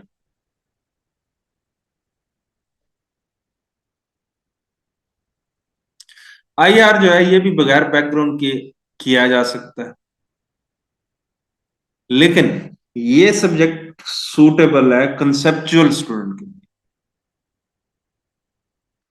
Conceptual student के लिए ये ज्यादा सूटेबल सब्जेक्ट। क्रैमिंग वाला स्टूडेंट IR से अवॉइड करे तो बेहतर है। ठीक है। अब IR की भी ओवरलैपिंग्स है। अच्छा, IR पहले 100 मार्क्स का सब्जेक्ट था, अब उन्होंने इसको 200 में कन्वर्ट किया। IR जो है इसकी ओवरलैपिंग किन सब्जेक्ट्स के साथ है? IR की नंबर 1 जो ओवरलैपिंग है ग्रुप 4 में यूरोपियन हिस्ट्री है। कोई 40%, 35 to 40% यूरोपियन हिस्ट्री आपकी IR में कवर हो जाए। 35 से 40% यूरोपियन हिस्ट्री आपकी IR में कवर हो जाए।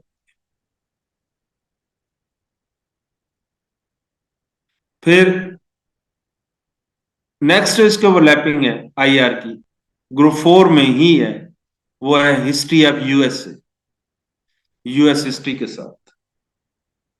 वो भी कोई 25%, 20 से 25% US हिस्ट्री भी IR के साथ ओवरलैप करती है,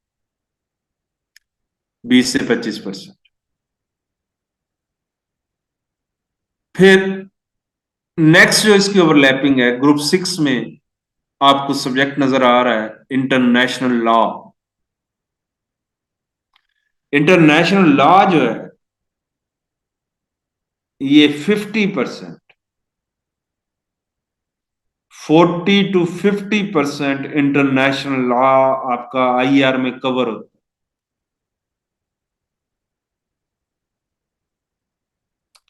फिर IR आपको कंपलसरी सब्जेक्ट्स में कहां पर हेल्प करता है? कंपलसरी सब्जेक्ट्स में ये इंग्लिश एसे में आपको हेल्प करता है।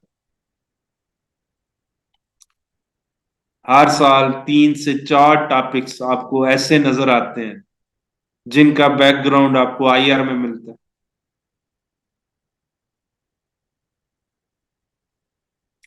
फिर IR आपको हेल्प करता है करंट अफेयर में। करंट अफेयर के साथ IR की 100% ओवरलैपिंग है। मीन के सारे का सारा करंट अफेयर ही आपका IR के पार्ट 2 में कवर होता है। फिर नेक्स्ट आपको ये हेल्प करता है IR पाकिस्तान अफेयर में भी। पाकिस्तान अफेयर में कोई इसकी अगेन 15% ओवरलैपिंग है, क्योंकि पाकिस्तान अफेयर में भी पाकिस्तान के रिलेशंस हैं डिफरेंट कंट्रीज के साथ, तो वो सारे आप IR में कवर करते हैं। ये तो थी इसकी overlapping optional plus compulsory subjects के साथ। आप इस पे भी क्वेश्चन है कि ये कितने दिनों में प्रिपेयर होता है।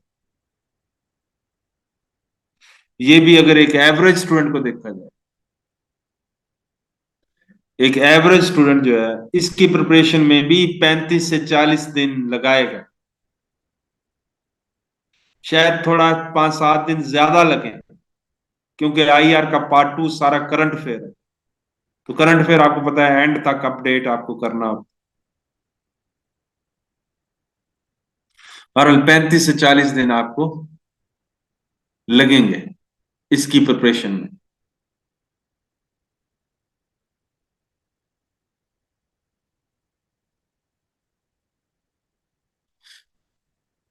शोएब अहमद बच्चे कोई कंफ्यूजन नहीं होती, वो हेल्प आउट करते हैं एक दूसरे में। अच्छा जी, अब हम इसके रिजल्ट्स देखते हैं आईआर के, कि इसके रिजल्ट्स कैसे हैं।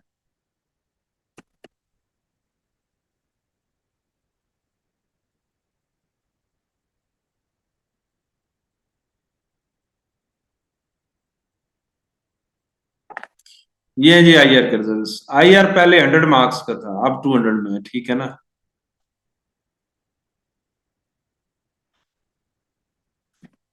आईआर पहले 100 मार्क्स का था, अब 200 का है। 2015 तक ये आउट ऑफ 100 था, 2015 के बाद आउट ऑफ 200।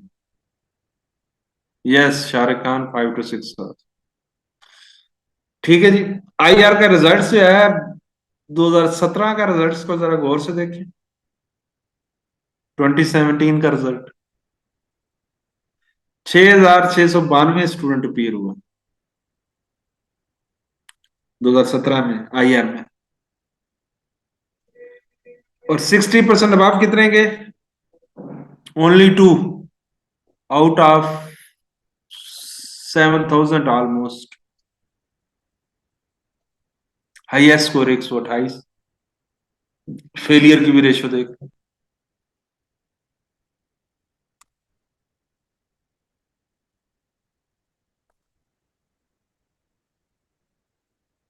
ठीक है ना।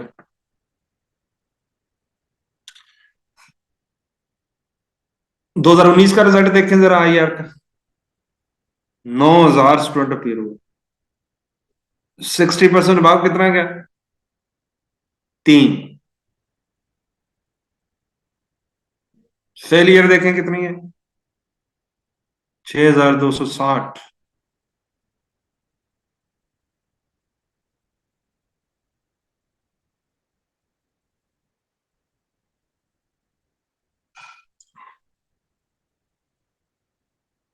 22 का रिजल्ट बेस्ट है, 23 का बेस्ट है रिजल्ट।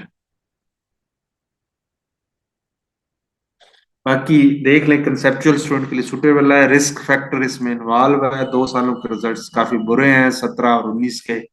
बाकी रिजल्ट्स इसके अच्छे हैं। 25 वालों के लिए रिकमेंडेड है कि वो जो कंसेप्चुअल नेचर का स्टूडेंट है वो इसको कंसिडर करे।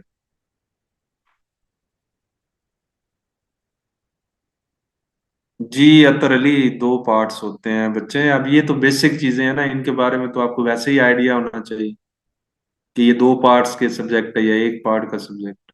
2 पेपर हैं 200 वाले। मैंने शुरू में बताया कि 200 वालों के 2 पेपर होते हैं, 100 वालों का एक पेपर होता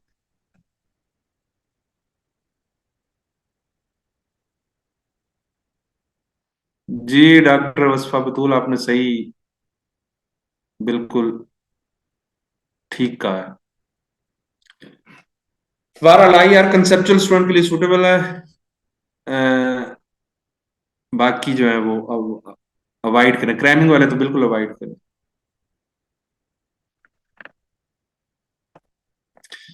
जी डेल बिल्कुल बेटर टू चूज।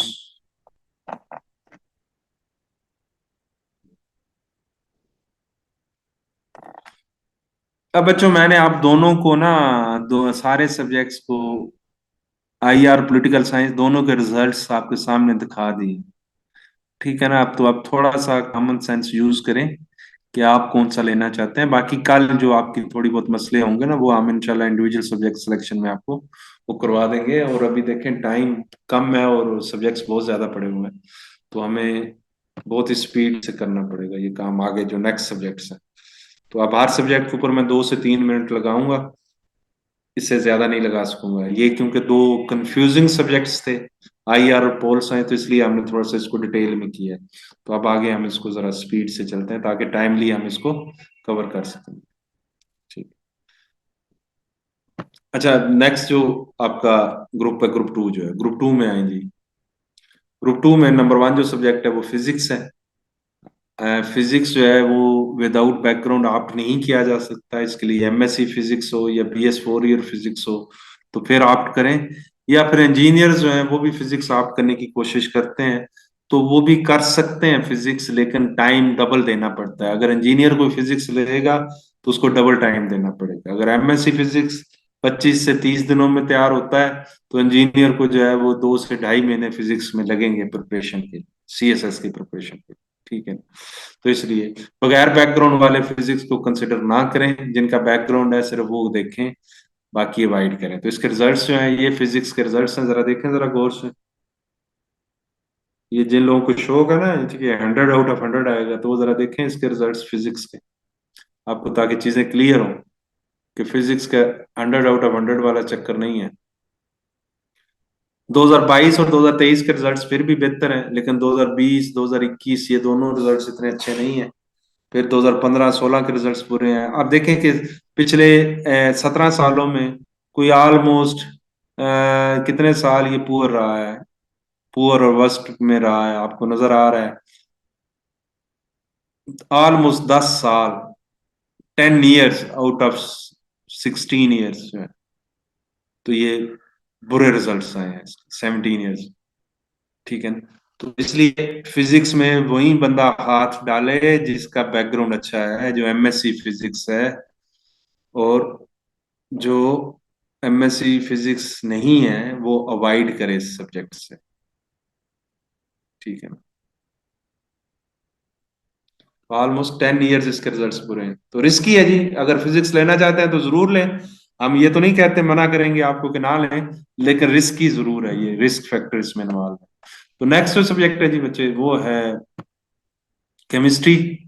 केमिस्ट्री के लिए भी आपका एमएससी केमिस्ट्री होना जरूरी है, या BS 4 ईयर केमिस्ट्री है तो फिर आप केमिस्ट्री को ऑप्ट करें, अदरवाइज अवॉइड करें तो बेहतर है। बायो केमिस्ट्री वाले केमिस्ट्री को ऑप्ट ना करें, बायो केमिस्ट्री वालों का ये केमिस्ट्री सब्जेक्ट नहीं है।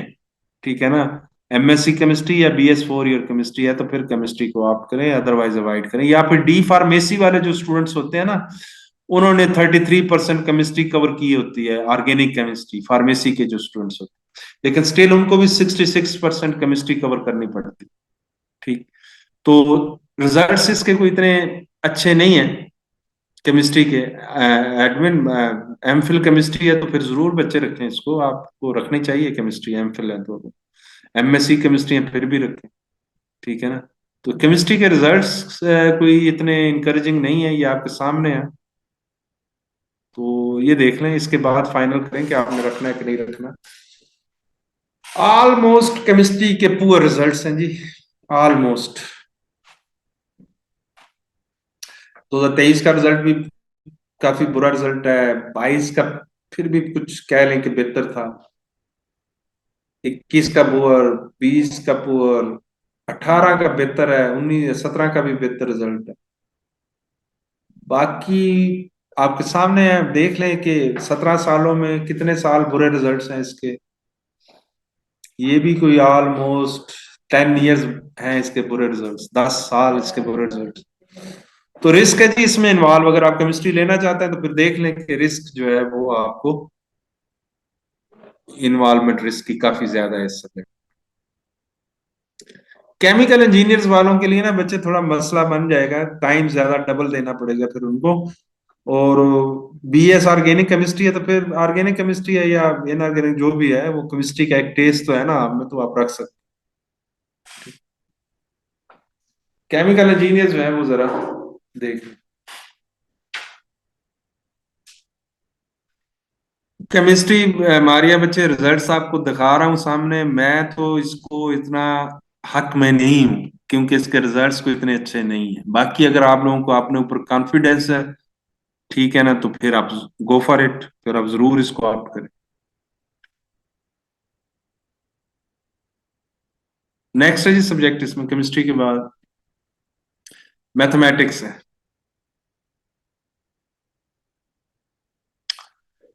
मैथमेटिक्स जो है, अप्लाइड मैथमेटिक्स और प्योर मैथमेटिक्स है।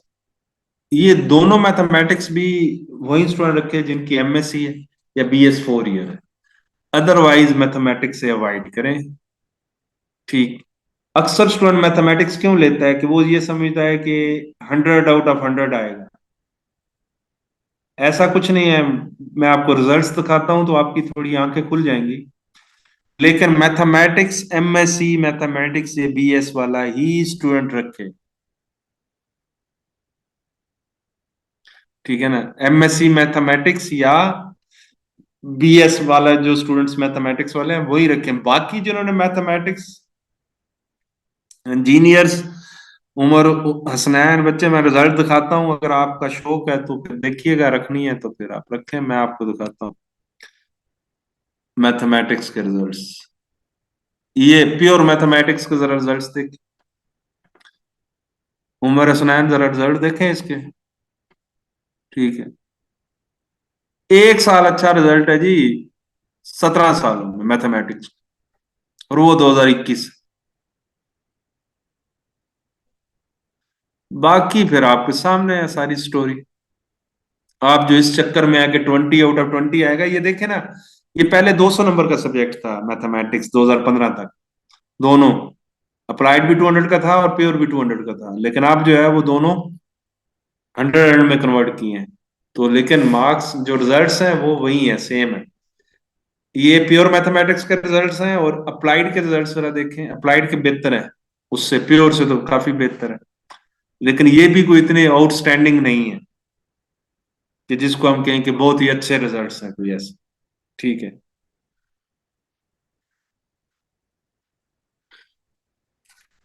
ठीक है, तो इसलिए मेरी तो एडवाइस यही है कि आप लोग ये 100 आउट ऑफ 100 जो लालच के चक्कर में मैथमेटिक्स लेते हैं ना, तो पिछले देखे ना, हाईएस्ट स्कोर से आपको पता चल जाता है कि पिछले कितने सालों से लोगों ने लिए ही नहीं है 100 आउट ऑफ 100।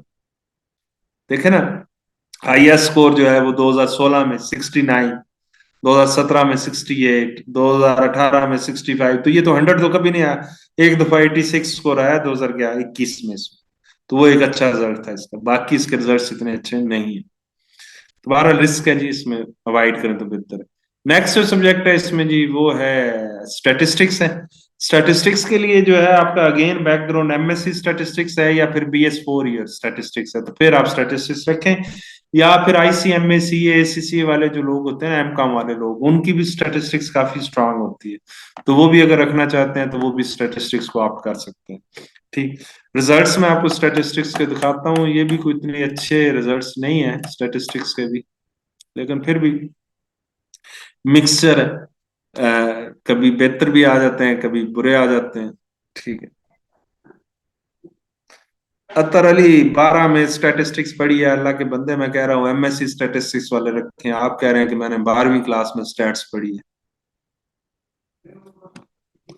ठीक है ना, MSc स्टैटिस्टिक्स है तो वही रखें, बाकी लोग ना रखें। ठीक है, अवॉइड करें इसे। तो स्टैटिस्टिक ये जो सब्जेक्ट्स हैं ना सारे इस ग्रुप में, वो सारे रिस्की सब्जेक्ट्स हैं। 20 और 0 वाला रिस्क है, तो फिर मेजॉरिटी स्टूडेंट 0 वाली साइड पे जाता है, 20 वाली साइड पे बहुत कम स्टूडेंट जाते हैं। अच्छा, जियोलॉजी है, जियोलॉजी जो है ये भी पहले 200 मार्क्स का सब्जेक्ट था, 100 मार्क्स का है। तो जियोलॉजी की स्कोरिंग अच्छी है, वैसे ये 70% की रेंज में स्कोर देता है जियोलॉजी। ठीक है। अब हम आते हैं नेक्स्ट ग्रुप पे, ग्रुप 3 पे आएंगे। बिजनेस एडमिनिस्ट्रेशन जी विदाउट बैकग्राउंड नहीं किया जा सकता, इसके लिए आपका BBA का बैकग्राउंड चाहिए, MBA का बैकग्राउंड चाहिए। जियोलॉजी बगैर बैकग्राउंड के नहीं होता बच्चों, जियोलॉजी के लिए MSc जियोलॉजी या BS 4 ईयर जियोलॉजी या जियो फिजिक्स चाहिए, फिर आप जियोलॉजी रख सकते हैं। अदरवाइज जियोलॉजी जो है ना वो बगैर बैकग्राउंड वाला सब्जेक्ट नहीं है बिल्कुल भी। बिजनेस एडमिनिस्ट्रेशन है जी ग्रुप 3 में, विदाउट बैकग्राउंड करना मुश्किल है। MBA BBA वाले तो जरूर रखें, अकाउंटिंग वाले जो लोग हैं वो भी जियोलॉजी को रखें। ठीक है। आमना बच्चे, BBA MBA वालों ने नहीं रखना है इसको, बिजनेस एड को तो किन्होंने रखना है? ठीक है, BBA MBA वाले जरूर इसको कंसिडर करें बिजनेस एड को। जिन लोगों ने अकाउंटिंग आर्ट किया हुआ है ना, वो भी बिजनेस एडमिनिस्ट्रेशन को रखें, क्योंकि 20% अकाउंटिंग के साथ बिजनेस एडमिनिस्ट्रेशन की ओवरलैपिंग है, 20%। ठीक। MCOM ICMA वाले लोग बिजनेस एडमिनिस्ट्रेशन रख सकते हैं। ठीक है ना, स्कोरिंग वाइज। अच्छा, इसका जो रिजल्ट्स है बिजनेस एडमिनिस्ट्रेशन, ये 15 से 16 दिनों में तैयार हो सकता है सब्जेक्ट, BBA MBA वालों के लिए 15-16 डेज में वो इसको प्रिपेयर कर लेते हैं। ठीक, तो इसके रिजल्ट्स देखें जी, बड़े अच्छे रिजल्ट्स हैं बिजनेस एडमिनिस्ट्रेशन के।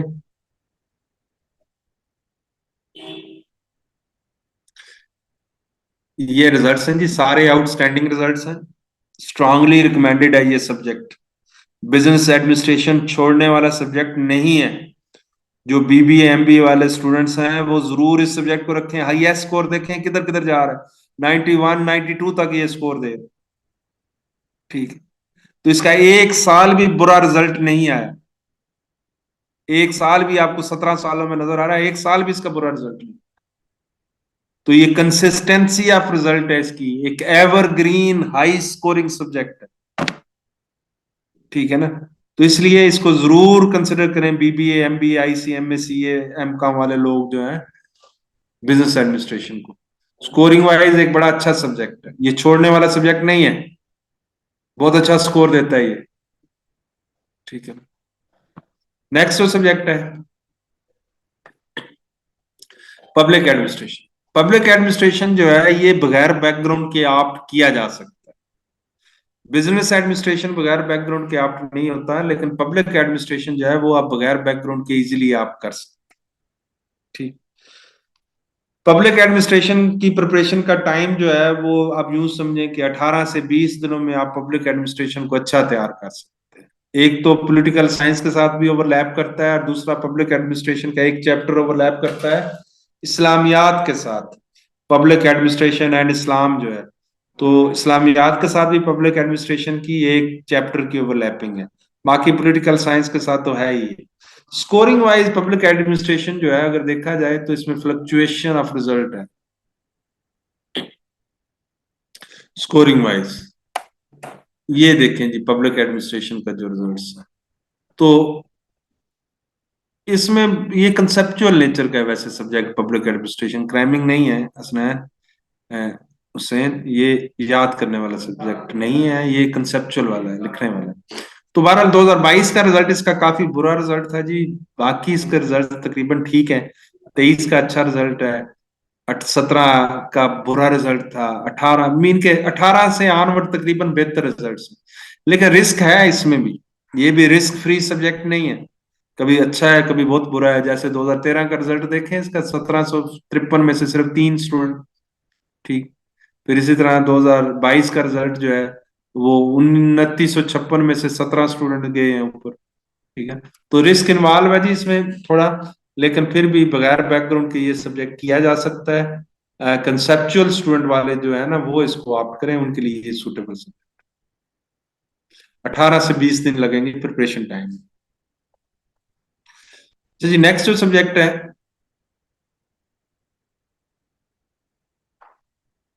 अवैस लतीफ मेरे भाई, मैंने शुरू में आप आए नहीं हैं, लेट आए हैं, तो सोर्स ऑफ डाटा मैंने बता दिया है कि एनुअल रिपोर्ट्स हैं।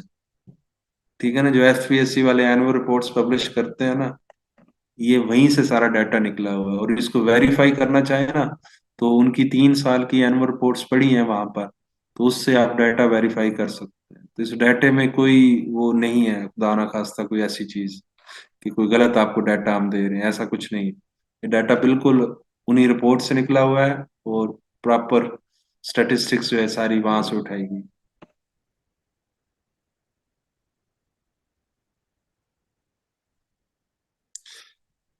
बच्चे ये डाटा सामने पड़ा हुआ है ना, जो आप कह रहे हैं कि मैंने फलां टीचर से पूछा तो उसने ये कह दिया, तो इस डाटे को सामने देख के बाकियों से क्यों पूछते हैं। ठीक है ना, तो डाटा आपको सामने दिखा रहा हूं तो उससे ही आप आइडिया लगा लें कि आपको क्या करना है या क्या रखना चाहिए या नहीं रखना चाहिए।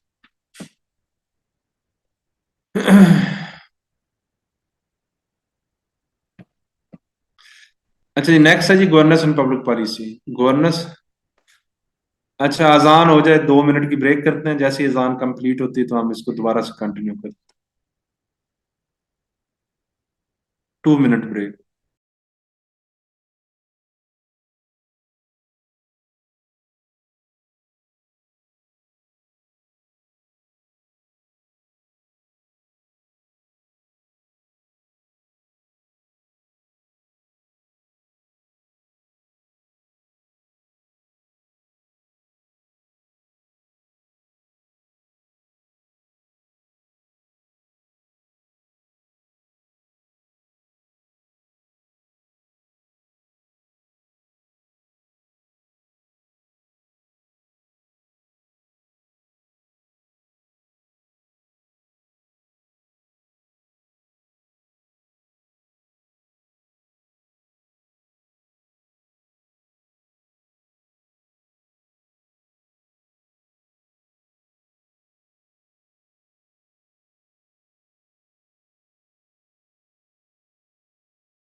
अच्छा जी, गवर्नेंस एंड पब्लिक पॉलिसी जो है, इसके बारे में बताने लगा था आपको कि विदाउट बैकग्राउंड ये सब्जेक्ट किया जा सकता है, गवर्नेंस एंड पब्लिक पॉलिसी हो सकता है, याद करने वाला सब्जेक्ट है ये, क्रैमिंग वालों को सूट करता है ये सब्जेक्ट, और पॉलिटिकल साइंस के साथ इसकी ओवरलैपिंग भी है, प्लस इसका भी एक चैप्टर इस्लामियात के साथ ओवरलैप करता है। तो ये पहले सब्जेक्ट था ही नहीं सीएसएस में, ये 2016 से ऑनवर्ड ये ऐड हुआ, तो इसलिए इसके रिजल्ट्स जो हैं वो 2016 से लेके 2023 तक के रिजल्ट्स हैं इसके। ठीक है ना? तो तकरीबन सारे रिजल्ट्स इसके अच्छे हैं। एक 2022 का रिजल्ट जो है वो थोड़ा डाउन हुआ है, मीन के बुरा आया है कंपैरेटिवली, लेकिन बाकी तकरीबन इसके रिजल्ट्स अच्छे रिजल्ट्स हैं। तो रिकमेंडेड है उन स्टूडेंट्स के लिए जो चीजें याद अच्छी कर लेते हैं। सिलेबस वाइज भी कम है ये वैसे, 14-15 दिनों में आप इसको तैयार कर सकते हैं इस सब्जेक्ट को। अच्छा, ठीक है ना? 14 से 15 दिनों में आप इसको तैयार कर लें। तो स्कोरिंग वाइज देखें, हाई स्कोर की रेंज भी अच्छी जा रही है इसमें। तो सही है सब्जेक्ट ये। जिन लोगों ने पॉलिटिकल साइंस लेना है ना, वो साथ इसको प्रेफरेंस दें, गवर्नेंस एंड पब्लिक पॉलिसी। ठीक है ना? तो बगैर बैकग्राउंड के मोहम्मद खान जरूर जी हो सकता है, बगैर बैकग्राउंड के किया जा सकता है। ठीक है जी, नेक्स्ट सब्जेक्ट है जी गवर्नेंस एंड पब्लिक पॉलिसी के बाद जो है वो अगला subject town planning and urban management. अब town planning and urban management जो है ये भी न्यू सब्जेक्ट है, ये भी 2016 से ऐड हुआ है, इससे पहले ये भी नहीं था। तो इसके रिजल्ट्स जो हैं वो, ये town planning and urban management वाला जो सब्जेक्ट है ये सिविल इंजीनियर्स के लिए सूटेबल है। ये बगैर बैकग्राउंड के आप नहीं किया जा सकता। अगर आप सिविल इंजीनियर हैं तो आपने 70% इसका सिलेबस कवर किया हुआ होगा। ठीक है ना? या फिर आपकी अगर डिग्री टाउन प्लानिंग में है तो फिर आप इसको ऑप्ट करें, अदरवाइज इसको अवॉइड करें। ठीक है? तो ये प्योरली टेक्निकल सब्जेक्ट है, बगैर बैकग्राउंड के ये नहीं होगा। ठीक। अगर स्कोरिंग वाइज देखा जाए तो 2 साल के रिजल्ट्स इसके काफी बुरे रिजल्ट्स रहे हैं, और वो आपको नजर आ रहा है, और थोड़े से बुरे नहीं रहे और बहुत ज्यादा बुरे रहे रिजल्ट्स। जरा इनके फेलियर रेशियो भी देखें। जो 2016 है उसका रिजल्ट को जरा गौर से पढ़े। 1469 स्टूडेंट अपीयर हुआ, फेल कितना हुआ? 1408। ठीक है ना? 1408 स्टूडेंट इसमें फेल हुआ। ठीक, हाईएस्ट स्कोर 69। फिर इसी तरह 2020 का रिजल्ट देखें, 737 स्टूडेंट अपीयर हुआ और 720 स्टूडेंट फेल हुए। एक भी स्टूडेंट जो है वो उसका नहीं था। तो रिस्क है जी इसमें इन्वॉल्व। अगर आप रिस्क लेना चाहते हैं तो फिर इस सब्जेक्ट में हाथ डालें, अदरवाइज इससे अवॉइड करें। ठीक है ना? तो सिविल इंजीनियर्स जो है वो उनके लिए सूटेबल सब्जेक्ट है, बाकी उनके लिए इतना नहीं है।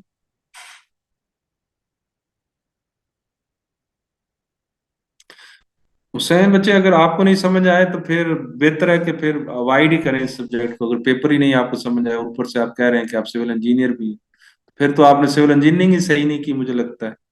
क्योंकि हमने तो यही देखा कि जो सिविल इंजीनियर है वो तो बड़े शौक से कर रहे होते हैं। फिर इसका मतलब तो यही है कि आपने सिविल इंजीनियरिंग में भी फिर पूरे कोर्स नहीं कंप्लीट पढ़े।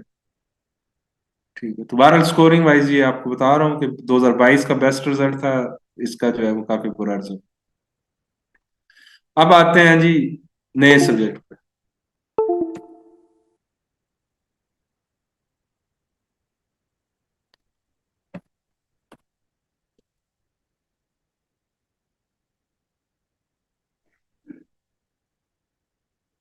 ग्रुप जो हिस्ट्री वाला ना, ये इंपॉर्टेंट ग्रुप है, क्योंकि इसमें भी बहुत ज्यादा स्टूडेंट कंफ्यूज होते हैं कि कौन सी हिस्ट्री ले कौन सी ना ले। तो इसको हम थोड़ा सा देखते हैं।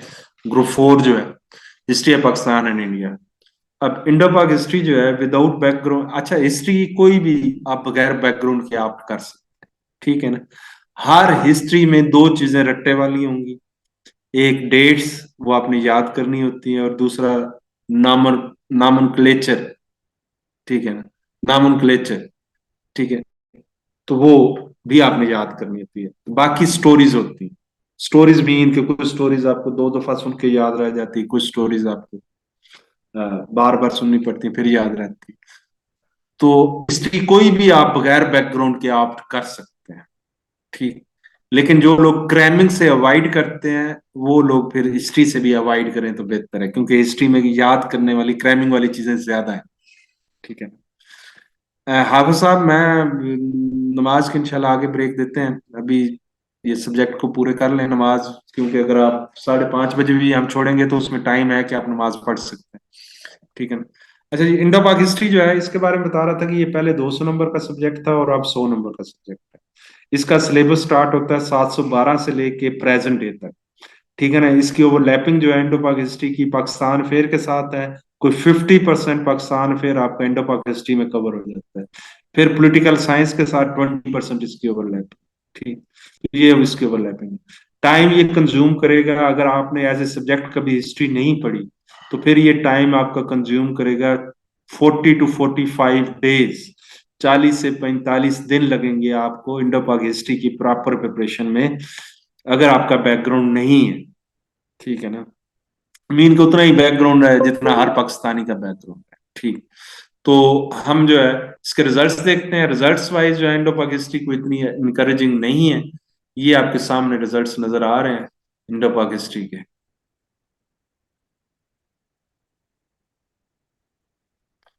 ये है जी, हम लोग तो इसको अपना सब्जेक्ट समझ के छोड़ने का दिल नहीं करता, लेकिन इस सब्जेक्ट ने कभी स्टूडेंट को अपना समझा ही नहीं। 2022 का रिजल्ट बहुत अच्छा बेहतर रिजल्ट था जी इसका। बाकी रिजल्ट्स देखें 19, 20, 21, 17, 13, 14, 10, 11, 8, ये सारे रिजल्ट्स को इतने अच्छे नहीं है।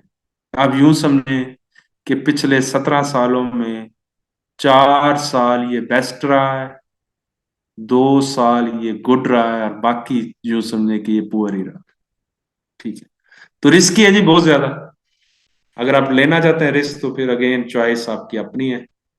मैंने आपको रिजल्ट्स दिखा दिए, ठीक।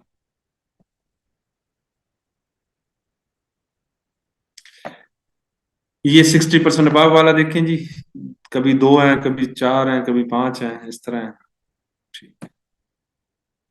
अच्छा जी, नेक्स्ट है जी इस्लामिक हिस्ट्री। इंडो पाक हिस्ट्री के बाद इस्लामिक हिस्ट्री। इस्लामिक हिस्ट्री जो है ये भी विदाउट बैकग्राउंड की जा सकती है। इसका सिलेबस शुरू होता है इस्लामिक हिस्ट्री का प्री इस्लामिक पीरियड से शुरू होता है और प्रेजेंट डे के ऊपर एंड होता है। प्री इस्लामिक पीरियड मीन इस्लाम से पहले जो सिविलाइजेशन थी वहां से स्टार्ट होता है और प्रेजेंट डे के ऊपर एंड होता है। अब इसको भी हम बीइंग ए मुस्लिम अपना सब्जेक्ट समझते हैं, और अक्सर इस सब्जेक्ट के साथ जो कंफ्यूजिंग चीजें स्टूडेंट अटैच करता है वो ये है कि स्टूडेंट ये समझता है कि इस्लामिक हिस्ट्री पढ़ने से उसकी इस्लामियात जो है, जो कंपलसरी सब्जेक्ट है, वो कवर हो जाएगा। ऐसा कुछ नहीं है भाई। इस्लामिक हिस्ट्री पढ़ने से आपकी इस्लामियात कवर नहीं होती, क्योंकि दोनों का सिलेबस डिफरेंट है, ठीक। इस्लामिक हिस्ट्री आपको हेल्प करती है। ग्रुप 7 में एक सब्जेक्ट है अरेबिक। अरेबिक के साथ इस्लामिक हिस्ट्री आपको हेल्प करती है, बाकी किसी सब्जेक्ट में ये हेल्प नहीं करती। इस्लामिक हिस्ट्री की जो दूसरी ओवरलैपिंग है कंपलसरी सब्जेक्ट में, ये आपको हेल्प करती है इंग्लिश एसए में, क्योंकि इस्लाम से रिलेटेड एसए जो है वो भी आ जाता है कभी कभार, तो उसका ये मटेरियल आपको ये देती है, ठीक है ना, इस्लामिक हिस्ट्री।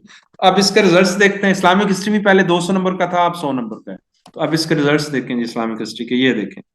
इस्लामिक हिस्ट्री के 2015 तक ये 200 नंबर का था, 15 के बाद 100 में है, ठीक है। तो 17, 18, 19 3 साल इसके बहुत बुरे रिजल्ट्स थे, बाकी इसके रिजल्ट्स बेहतर है, एक्सेप्टेबल, ठीक है।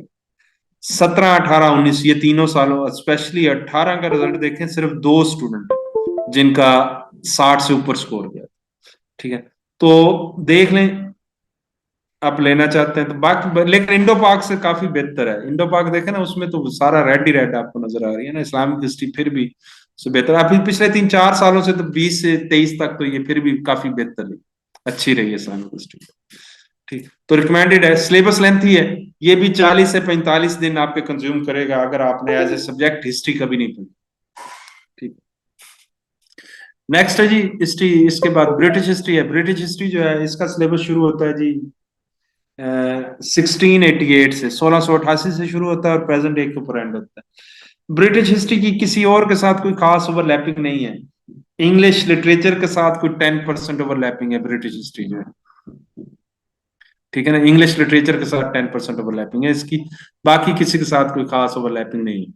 तो ब्रिटिश हिस्ट्री जो है 1688 से लेके प्रेजेंट डे पे एंड होती है। सिलेबस वाइज तो ये शॉर्ट लगती है, लेकिन टॉपिक वाइज ये लेंथी है, अच्छी खासी है। टॉपिक वाइज जो है ये इंडो पाक और इस्लामिक से भी लेंथी बनती है। ठीक है। स्कोरिंग वाइज अगर इसको देखा जाए तो ब्रिटिश हिस्ट्री फिर भी बेहतर है स्कोरिंग वाइज। ये देखें इसकी स्कोरिंग की रेंज काफी बेहतर है। रेड जो है वो बीच में, बल्कि आपको देखने कंसिस्टेंसी ऑफ रिजल्ट इसकी अच्छी है। ये भी पहले 200 नंबर का था, आप 100 में। ठीक है। तो ब्रिटिश हिस्ट्री ओवरलैपिंग किसी के साथ इसकी इतनी खास नहीं है, लेकिन स्कोर इस सब्जेक्ट में अच्छा आता है। ठीक है ना। टाइम ये भी 40-45 दिन आपको कंज्यूम करेगा ब्रिटिश हिस्ट्री। ठीक है। तो कंसिस्टेंसी ऑफ स्कोर इसकी है ब्रिटिश हिस्ट्री की।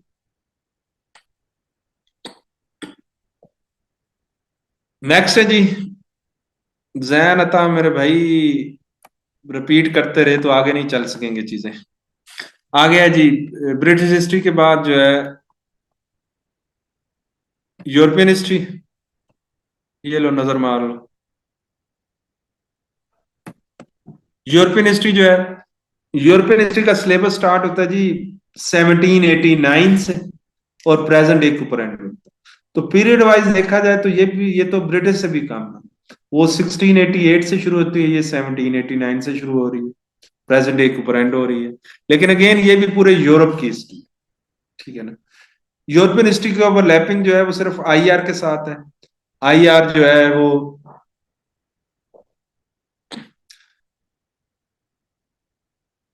जी उमर रफीक, ये ब्रिटिश हिस्ट्री पहले 200 नंबर की थी, अब 100 की है। तो यूरोपियन हिस्ट्री भी पहले 200 नंबर की थी, अब 100 की है। ठीक है ना। तो आईआर के साथ यूरोपियन हिस्ट्री ओवरलैप करती है कोई 35%। बाकी फिर इसकी भी किसी और के साथ ओवरलैपिंग नहीं है। स्कोरिंग वाइज देखते हैं इसकी, अगर हम स्कोरिंग देखें यूरोपियन की तो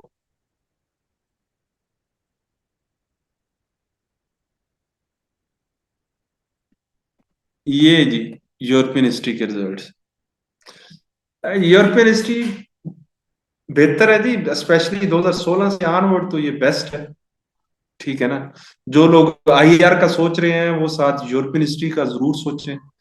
उनके लिए बड़ी सूटेबल है ये सब्जेक्ट, कवर भी हो जाएगा। अगर आप आईआर के साथ यूरोपियन हिस्ट्री लेते हैं तो 20 से 22 दिनों में कवर कर लेंगे, और अगर आईआर के बगैर लेते हैं तो 35 से 40 दिनों में कवर कर लेंगे यूरोपियन हिस्ट्री जो है। दुर्रे शवार आईआर के साथ पब्लिक एड की बच्चे कोई ओवरलैपिंग नहीं है, वो अलहदा है, ये अलहदा है।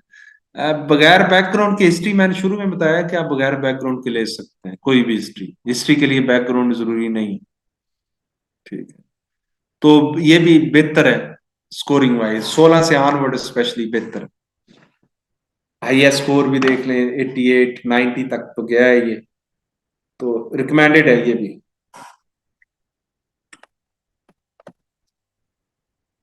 नेक्स्ट है जी लास्ट हिस्ट्री है, हिस्ट्री ऑफ यूएस से। अच्छा, बाकी सारी हिस्ट्रीज पहले 200 की थी, सिर्फ यूएस हिस्ट्री पहले भी 100 की थी, अब भी 100 की। तो यूएस हिस्ट्री का सिलेबस शुरू होता है जी 1490 से, 1490 से स्टार्ट होता है प्रेजेंट डे के ऊपर है। 1490 से लेके प्रेजेंट डे। ठीक है। और स्कोरिंग वाइज अगर देखा जाए तो ओवरलैपिंग इसकी यूएस हिस्ट्री की ना दोनों के साथ है बच्चों।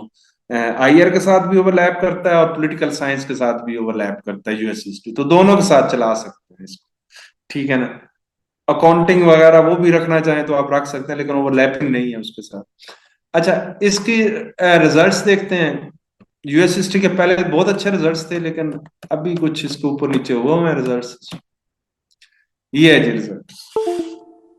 सिर्फ 3 सालों के रिजल्ट्स बहुत ही बुरे रिजल्ट्स हैं, बाकी इसके तकरीबन सारे अच्छे रिजल्ट्स। ठीक है ना। 2018 का रिजल्ट पुअर रिजल्ट था जी यूएस हिस्ट्री का। 2020 का रिजल्ट कोई इतना अच्छा नहीं था। 2023 का भी जो रिजल्ट आया वो भी काफी स्टूडेंट उसमें बुरे रिजल्ट्स थे 2023 में। लेकिन इन 3 सालों को निकाल के बाकी सालों के रिजल्ट्स देखें तो ये अच्छा है, आप रख सकते हैं। ठीक है ना।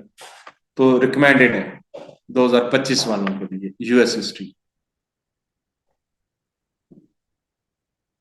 क्योंकि इसका 23 का रिजल्ट बुरा आ चुका है और 24 का पेपर भी आसान था, तो 25 वालों के लिए भी इंशाल्लाह ये सही है। ठीक है। तो टाइम ये कंज्यूम करती है, टाइम तकरीबन 18 से 20 दिन, आई आर पोल साइंस दोनों के साथ। और अगर सेपरेट लेते हैं यूएस हिस्ट्री को तो फिर ये 25 से 28 दिन आपको कंज्यूम करते हैं। क्योंकि ये 100 नंबर वाला पहले भी सब्जेक्ट था, अब भी 100 वाला ही है, तो सिलेबस इसका बाकियों की निस्बत तकरीबन हाफ है सिलेबस।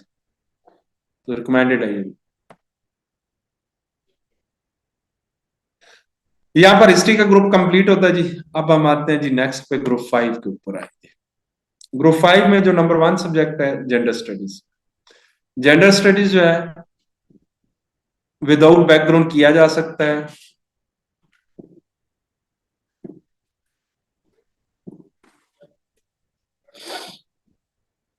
जेंडर स्टडीज जो है वो विदाउट बैकग्राउंड किया जा सकता है। कंसेप्चुअल स्टूडेंट के लिए सूटेबल है, छोटा सब्जेक्ट है, 8 से 10 दिनों में तैयार हो जाता है ये subject gender study. Gender study की आपको हेल्प मिलती है इंग्लिश एसए में, क्योंकि वुमेन से रिलेटेड एसए तकरीबन हर साल आता है। वुमेन से रिलेटेड ऐसे तकरीबन हर साल आता है। फिर दूसरी आपको हेल्प मिलती है जेंडर स्टडी की इस्लामियात के पेपर में, क्योंकि उसमें भी वुमेन से रिलेटेड क्वेश्चन होता है। फिर तीसरी आपको हेल्प मिलती है जेंडर स्टडी की सोशियोलॉजी में, क्योंकि सोशियोलॉजी से ही जेंडर स्टडी निकला हुआ है। आपस में ओवरलैपिंग भी है, कोई 15% तक 15% तक सोशियोलॉजी के साथ इसकी। ठीक है। तो नया सब्जेक्ट है, इसके भी रिजल्ट्स 2016 से लेके 2023 तक के रिजल्ट्स हैं। तो हम उसको जरा देखते हैं, 16 से 23 तक के रिजल्ट्स। जेंडर स्टडी के 2 साल के रिजल्ट्स काफी बुरे रिजल्ट्स रहे हैं, लेकिन बाकी रिजल्ट्स जो है वो अच्छे रिजल्ट्स रहे। ठीक है ना। बाकी आउटस्टैंडिंग रिजल्ट्स हैं। 18-19 का रिजल्ट थोड़ा बुरा रिजल्ट। वहां पर स्टूडेंट की रेशियो जो है वो 60% अबव में कम थी, लेकिन फेलियर रेशियो भी ज्यादा थी उनमें। तो ये 2 सालों के रिजल्ट्स बुरे हैं, बाकी इसके रिजल्ट्स अच्छे हैं, आउटस्टैंडिंग रिजल्ट्स हैं। तो रिकमेंडेड है उन स्टूडेंट्स के लिए जो कि कंसेप्चुअल नेचर वाले स्टूडेंट्स। नेक्स्ट जो सब्जेक्ट है जी इन्वायरमेंटल साइंसेस। इन्वायरमेंटल साइंसेस जो है ये भी विदाउट बैकग्राउंड किया जा सकता है, लेकिन अगर साइंस का बैकग्राउंड हो तो ज्यादा सुटेबल है। ये जो मैट्रिक एफएससी में जिन लोगों ने साइंस पढ़ी हुई है ना, ये डॉक्टर, इंजीनियर्स, केमिस्ट्री वाले लोग, ये इन्वायरमेंटल साइंस की तरफ जाएं तो ज्यादा अच्छा है। बुकिश सब्जेक्ट है, मीन के खुद से लिखने वाला नहीं है, याद करके रिप्रोड्यूस करने वाला ये सब्जेक्ट है। ये भी ऐसे में हेल्प कर जाता है कभी कभार इन्वायरमेंटल साइंस जो है, क्योंकि ग्लोबल वार्मिंग के ऊपर ऐसे आया है। इस दफा भी ग्लोबल वार्मिंग का क्वेश्चन कोई 3 से 4 पेपर में क्वेश्चन ग्लोबल वार्मिंग के ऊपर आया है। तो ऐसे में हेल्प करता है, प्लस जनरल साइंस में इसकी 10% ओवरलैपिंग है। इसके अलावा और किसी के साथ इसकी ओवरलैपिंग नहीं है। ठीक है ना। तो स्कोरिंग के पॉइंट ऑफ व्यू से इन्वायरमेंटल अच्छा टाइम लेगा ये 17-18 दिन। अगर आपने एफएससी तक साइंस पढ़ी है तो 17-18 दिनों में आप अच्छा इसको तैयार कर सकते हैं इन्वायरमेंटल साइंस। स्कोरिंग है जी इसकी इन्वायरमेंटल साइंस की, जरा देखते हैं। ये 2 साल इसके भी काफी बुरे आए हैं, और वो 2017 का है और 2021 का है। बाकी रिजल्ट्स इसके भी अच्छे हैं, बेहतर रिजल्ट्स हैं। 23 में तो बेस्ट था, 22 में भी बेस्ट है, और 2 सालों के रिजल्ट्स को इतने अच्छे नहीं है, बाकी इसके काफी आउटस्टैंडिंग रिजल्ट्स। ठीक। तो ये भी रिकमेंडेड है साइंस वाले जो स्टूडेंट्स हैं जिन्होंने मैट्रिक तक साइंस पढ़ी है या एफएससी तक साइंस पढ़ी हुई है, तो ये उनके लिए आसान है। जेंडर स्टडी 9-10 दिनों में तैयार होता है, ये 15-16 दिनों में तैयार होता है, तो ये है थोड़ा। केमिस्ट्री वाले बच्चों आप लो ना, केमिस्ट्री में तो आप लोगों ने पूरा कोर्स फातिमा पढ़ा होता है एनवायरमेंटल केमिस्ट्री का, तो वही ये सारी चीजें हैं। केमिस्ट्री वाले लें, डॉक्टर्स लें, इंजीनियर्स लें, बॉटनी जुआलॉजी वाले लें एनवायरमेंटल साइंस को। ठीक है ना। तो ये तो अच्छा सब्जेक्ट है स्कोरिंग वाइज जो है। नेक्स्ट जो सब्जेक्ट है जी इसमें आपको नजर आ रहा है एग्रीकल्चर फॉरेस्ट्री। एग्रीकल्चर फॉरेस्ट्री के लिए बैकग्राउंड आपका एग्रीकल्चर फॉरेस्ट्री का होना जरूरी है। ठीक है ना। और उसके बगैर जो है वो आप नहीं कर सकते। स्पेशली जो फॉरेस्ट्री है इसमें साइंटिफिक नेम्स प्लांट्स के याद करने होते हैं, तो रट्टा लगाना होता है।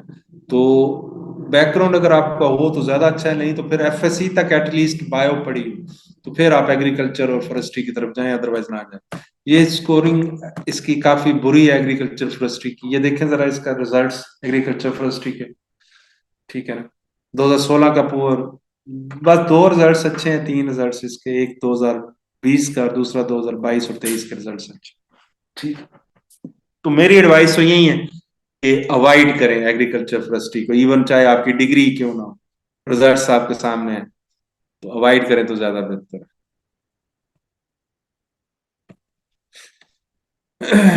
ठीक है जी। टाइम लगेगा 20 से 25 दिन, अगर कोई स्टूडेंट एग्रीकल्चर फॉरेस्ट्री लेते। सफदर अली एनवायरमेंटल की तरफ जाओ, ज्यादा बेहतर। अच्छा जी, नेक्स्ट है जी, इसमें अगला सब्जेक्ट बॉटनी आई थिंक।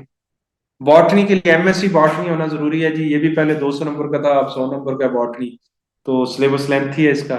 अगर आपने एमएससी या BS4 ईयर बॉटनी किया तो फिर आप बॉटनी को रखें, अदरवाइज आप बॉटनी ना रखें। स्कोरिंग वाइज एक हाई स्कोरिंग सब्जेक्ट है जी, पहले जब ये 200 का था तो 160 170 की रेंज में स्कोर देता था। अब ये 100 में कन्वर्ट हुआ है तो 70s और 80s में स्कोर आता है, 78 79 या 80 82 की रेंज, क्योंकि 70s और 80s में स्कोर देता है। तो जिन लोगों की एमएससी बॉटनी है वो जरूर इसको कंसिडर करें। 20 से 22 दिन लगेंगे इसकी रिवीजन के लिए उनको, बगैर बैकग्राउंड वाले बिल्कुल भी ना लें बॉटनी। नेक्स्ट है जी जुआलॉजी। जुआलॉजी के लिए आपका बैकग्राउंड या तो एमएससी जुआलॉजी है, या BS4 ईयर जुआलॉजी है, या फिर DVM डॉक्टर हैं, डॉक्टर ऑफ वेटरनरी मेडिसिन वाले भी कर सकते हैं। इवन MBBS वाले भी जुआलॉजी रखना चाहें तो वो रख सकते हैं।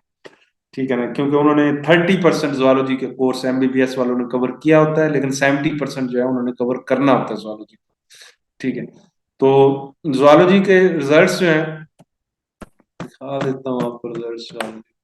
ये जुआलॉजी के रिजल्ट्स बहुत बुरे रिजल्ट्स नहीं है, मैं तो इनको अच्छे रिजल्ट्स में ही कहूंगा, कंसिडर करूंगा।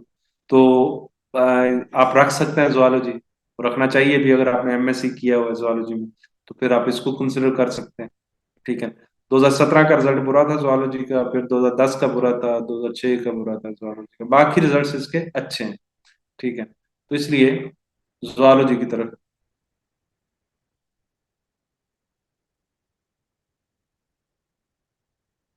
तो जुआलॉजी जो है वो रिकमेंडेड है उनके लिए, डिग्री है और वो प्लस अच्छा